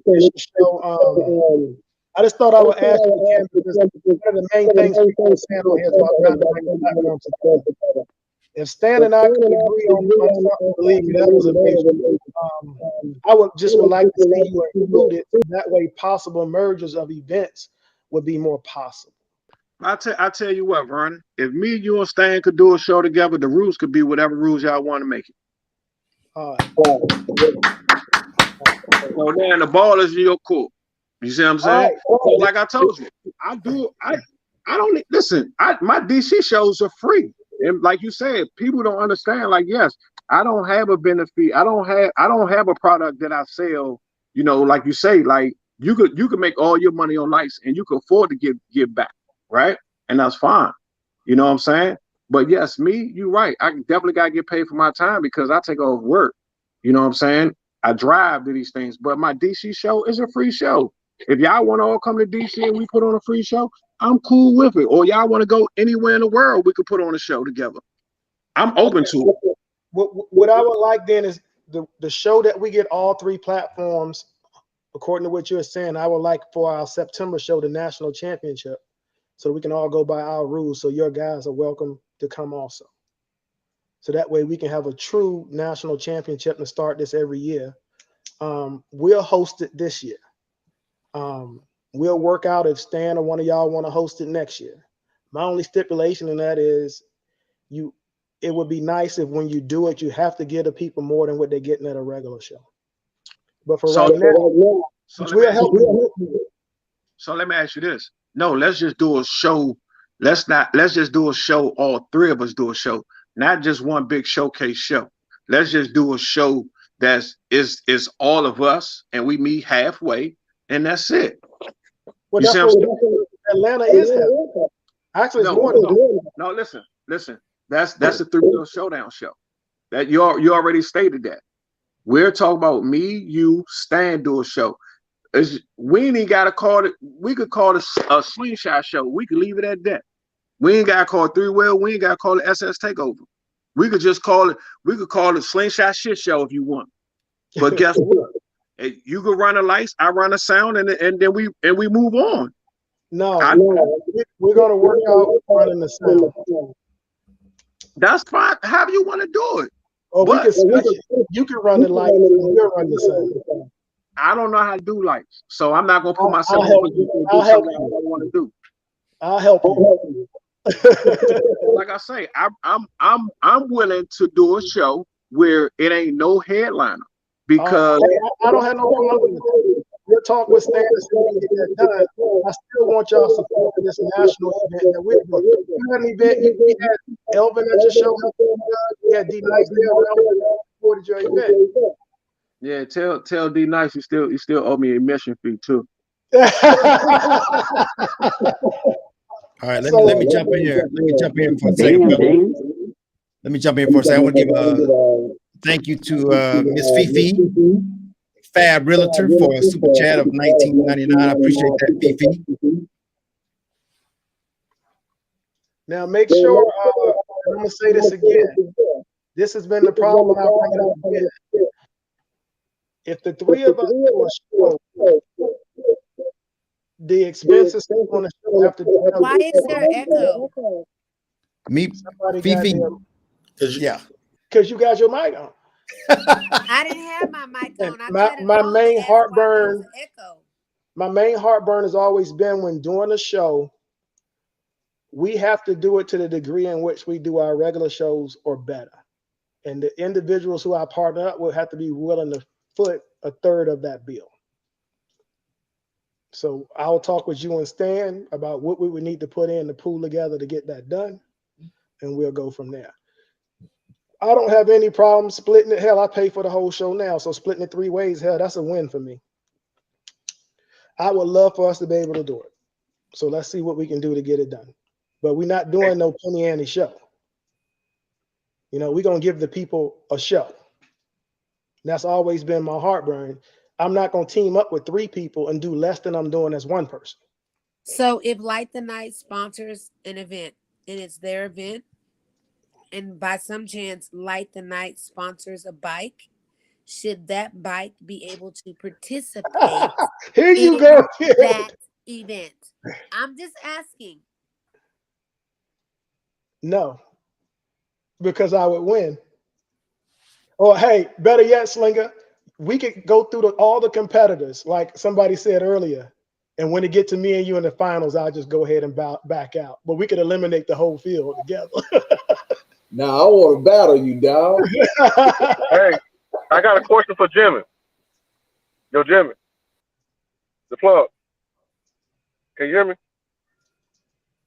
Can y'all hear me? Yeah, we hear you. All right, check this out. I remember, Jimmy, I remember you always discuss online on like Slingshot Audio Garage. Give a shout out to Slingshot Audio Garage. And it's for you too, Bernie. Jimmy, because you always say that that we can never meet in the middle. We can never meet in the middle and have a show, right? This is my suggestion for everybody. This is just Kenyatta's suggestion. Instead of trying to meet in the middle, like for instance, for your Super Bowl, for instance, this year you had the Super Bowl on the East Coast, right? So next year you have the Super Bowl on the West Coast.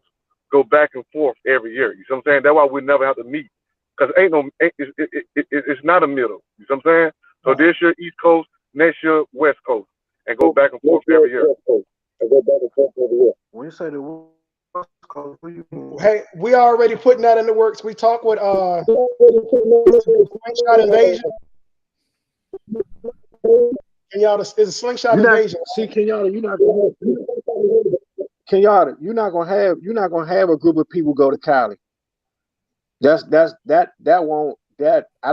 impossible, brother. You won't have a group of people. West Coast could be Texas. Right now, West Coast could be Texas. I was thinking about that. I wouldn't do West But Coast. I know Monique having something in October. Stop being in Texas. a hater, Vernon. I wouldn't do West Coast as Texas, because Texas is Texas, and the West Coast is the West Coast. You got a whole lot of people on the West Coast that's not getting any representation. If we're gonna do a show on the West Coast, on the West Coast, East Coast don't want to come, they gotta still give them a show. Well, see, you gotta think about it. Like the West Coast. We can make the West Coast big. I'm saying you can have a show on the West Coast, yeah, but I don't think that the Super Bowl, the big event, need to be in the West Coast, because the West Coast don't travel all the way to the East Coast. That's the big event should be in Texas. I think the big event should be in Atlanta or more central for everybody. I think you know what? Your mic is really garbled because we don't need to solve for this call. You guys have agreed to have the conversation, have the conversation, and figure out the locations later. Try to solve for it on this call. We ain't gonna get there. Right. So we'll get that worked out. But Kenyatta, we got to do something for the people on the West Coast, man. They lost out there. We need to bring all our Slingshot people in. You know, right now we talking from Texas over to the East Coast for everything. It's a whole big ass group on the West Coast. We was in Vegas, man. They got big groups out there. Phoenix. Well, can somebody take my bike over there? Because I know I can't do that drive. Don't take your bike. You can take my bike. Make sure you take mine too. You take my bike, I'm coming. Hey, you know, I only like flying over Cali. You don't have to take a bike to support the West Coast. We take an event over there. Fly in and take this. Look, you want to judge? Fly in. Kenyatta, you want to come help out? You fly in. Jimmy, you want to come in and judge? Whatever, you fly in. You still supporting those groups out there, but we got to let them know that we recognize them on the West Coast. Elvin, get that trailer ready. Yeah. I know. I know one thing about it. Whenever y'all do that one big show, y'all better have a racetrack. We working. See, man, you telling too much already, bro. You see, you already been talking to people. Yeah. Hey, I want to get you guys out of here, man. Listen, we've been streaming for 3 hours, but I want to talk about one thing, man. I want to give a compliment to the plug. So the second place trophies, man. Listen, the competition is fierce. So you know, it's only going to be a certain amount of people who's going to get first place. But the reaction from the Dragon, he won second place. And that meant a lot. So I want to commend, those second place trophies, man. Everybody they travel the same, 4 hours, 6 hours, 8 hours. That second place means something to somebody. So let's keep that up. Yeah, thank you. I just try to do something for the people, man. The people ask for it, so I try to do what the people ask. Yeah. All right. So we've been streaming for 3 hours, man. I want to thank everybody for coming by, man. So we're gonna close out, man. Before we close out, man, we're gonna go around, man. Let's start with Miss Fifi. Can you give us some your last closing out statement? I just want to say that I appreciate you guys asking me to be on your podcast. Cause I'm just a regular motherfucker, but y'all done made me feel special. So I appreciate that. I love the Slingshot community. Back in the day, I had to say, SS22 is the best in the motherfucking world. But right now, it's motherfucking Texas SSL Riders and 210 Slingers. That's all I got to say. Okay, we're gonna go to Red Rum. Also, I thank you for the platform. I appreciate what you're doing to bring the community together. Jimmy and Vern, I appreciate the collaboration you guys are getting going to try to get all this together. And 210 Slingers all day, baby. All right, we're gonna keep it going. RCB, hey, you got anything you want to say, RCB?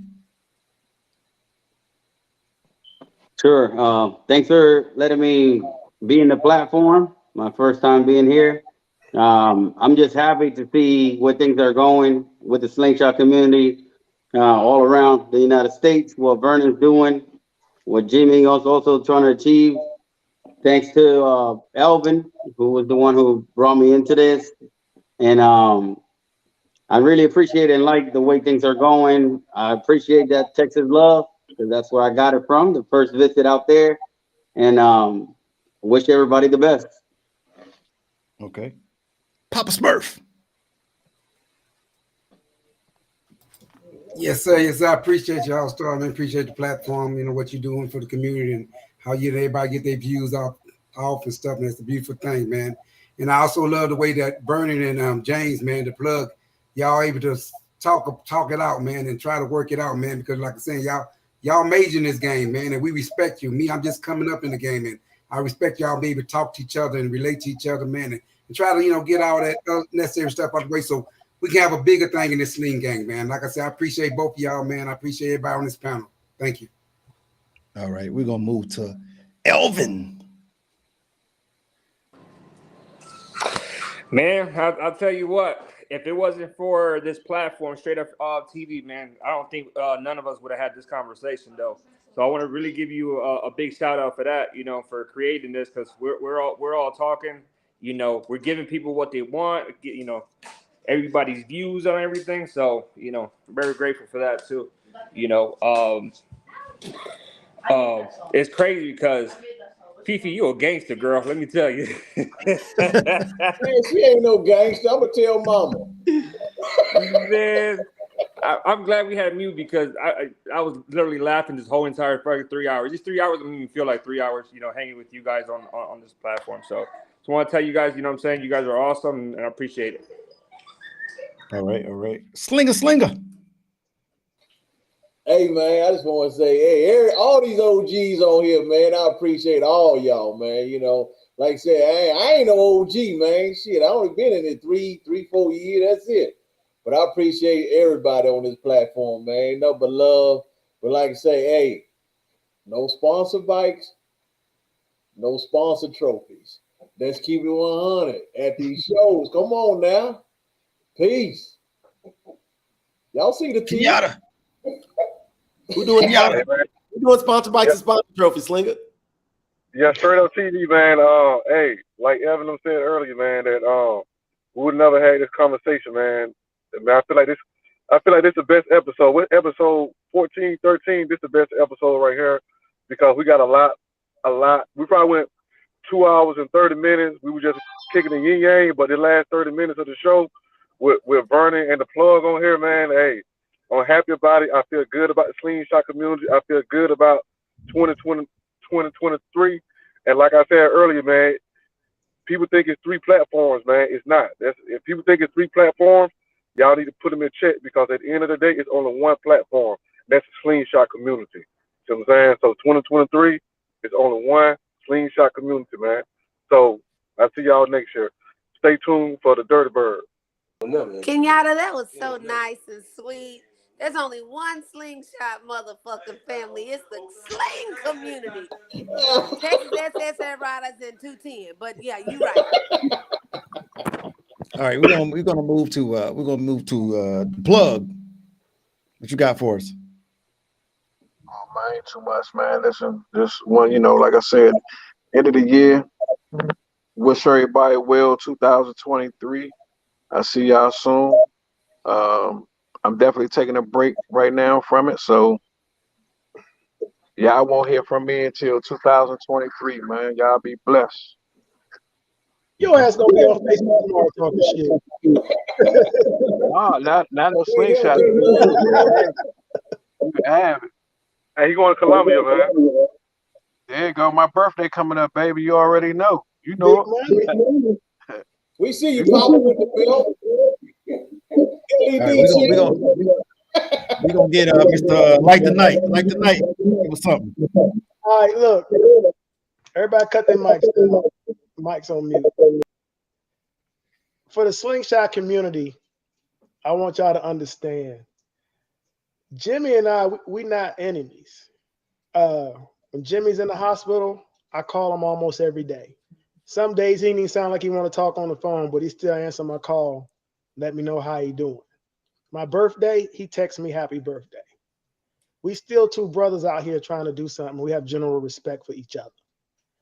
And we try to treat each other with respect. So I want to put that out there. We're not enemies.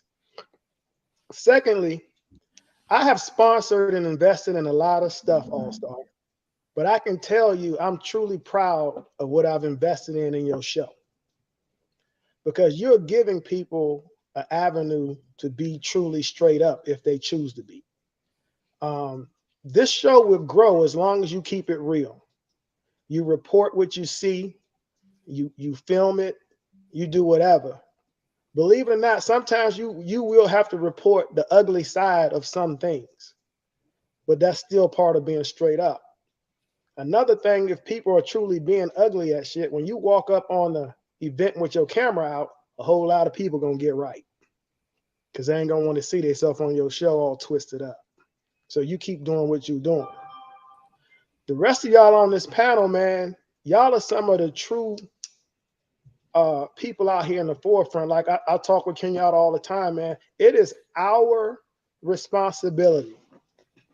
The people on this panel, the people that took the time to type in all these comments on the right, it's all of our responsibility to put out a good product for the new Slingshot people that's coming out there.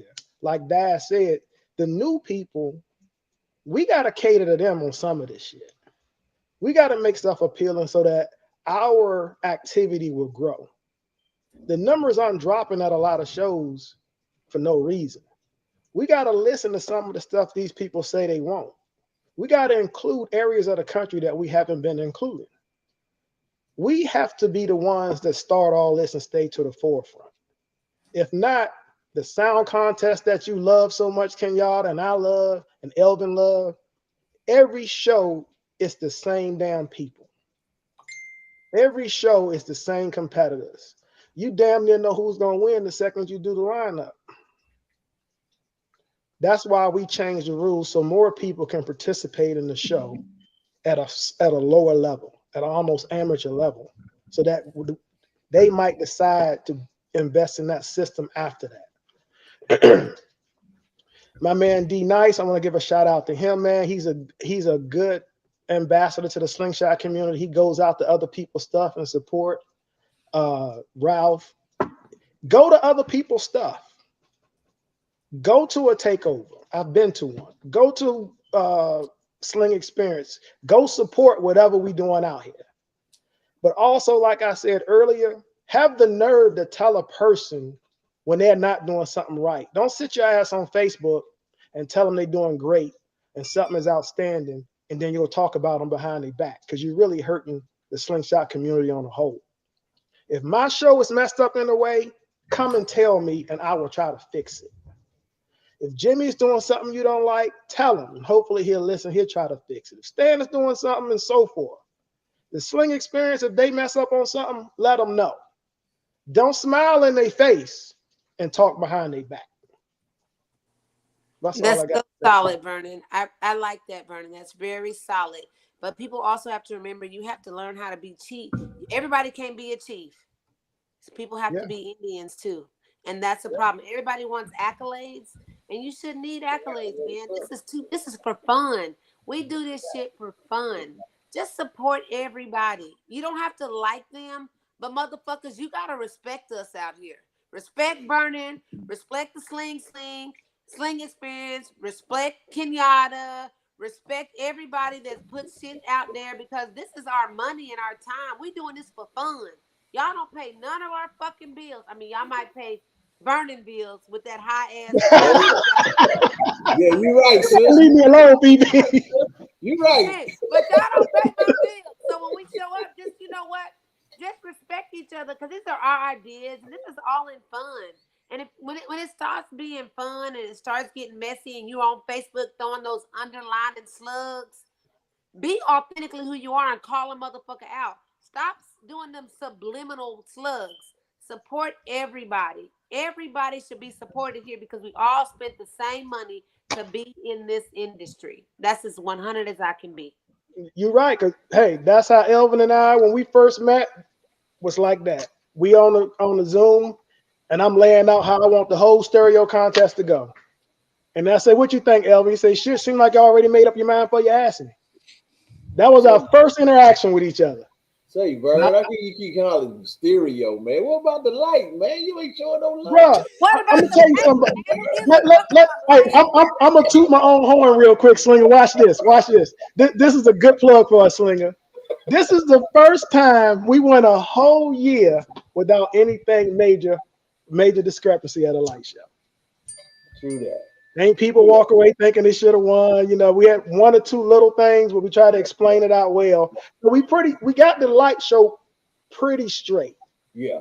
We got to work on sound and getting these platforms together where everybody can go wherever and have a good ass time.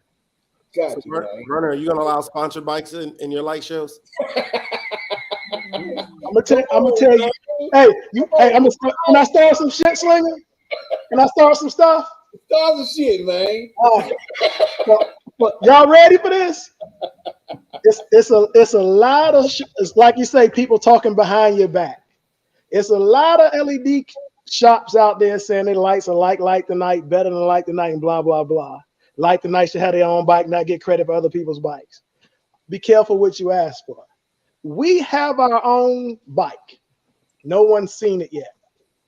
For the next 30 days, we will not sell any of the new stuff or show any of the new products. If you have a light company out there that think their light system is better than ours, we got $10,000. Woo! So if you in Houston, Atlanta, and Florida, the main places that's been talking a bunch of shit, we got $10,000 to put up on our bike. Woo! After 30 days, if you don't accept, shut your ass up. How about that for ending the show? Hey. All right. We're gonna we're gonna go out on that, but I want to say don't forget about how about that, Slinger? I love that, bro. Don't forget about Straight Up TV's end of year Slingshot Award Show. Listen, we're gonna be giving out trophies for the most first place wins in featherweight, lightweight, welterweight, heavyweight. We're gonna give out a trophy for Rookie of the Year. We're gonna give out a trophy for Rep Your Crew Award. We're gonna give out a trophy for the Do-It-Yourself guy for 2022. We're gonna give out a trophy for the most LEDs first place. First place is in 2023. Oh, that's House We're of gonna give out Sound, a trophy for the best slingshot interview. The best slingshot interview. Oh, All right? I'm winning that. The last thing I want to say is this episode was sponsored by Light the Night. If you want to light the night, you got to get Light the Night. Oh, stop. All right, Hold up, we got it. What's up? Hold up. What's going on? What about a trophy for the brightest bike, the brightest light? Come on, All-Star. Come on, man. You For can the have brightest. LEDs, but are you bright? Everybody look good on Facebook. Yeah. You ain't seen me in person, dog. No, he see you in person, man. You know, I know, my boy is on here. You like, damn, your shit bright. My boy next to me. And you Hold on. My son is typing on here. He about to go in the inventory, put some more lights on his bike. You gotta stay out. Don't you go in that shop, mess with that bike. Come on, man. Come on, All-Star. I got. Hey, I see what I can do. Slinger Stink. I see what I can do. All-Star. It's not about quantity. It's about quality. It's like them Giants. Like them Giants. The Giants, dog. Oh, Like wow. them Giants. What's that RCB? What's RCB got there? Oh, what the hell? he got the crown. You shaved your head just so that thing will fit. I appreciate you, All-Star. All right, man. We're gonna get out of here, man. For me, man, I thank all you guys for taking time. Listen, we streamed for 3 hours and 15 minutes, man. I really appreciate it. I appreciate the love. I appreciate everybody who super chatted. Thank you so much. Look out for Sling Talk 15 coming pretty soon. Peace. All right. Peace. Go.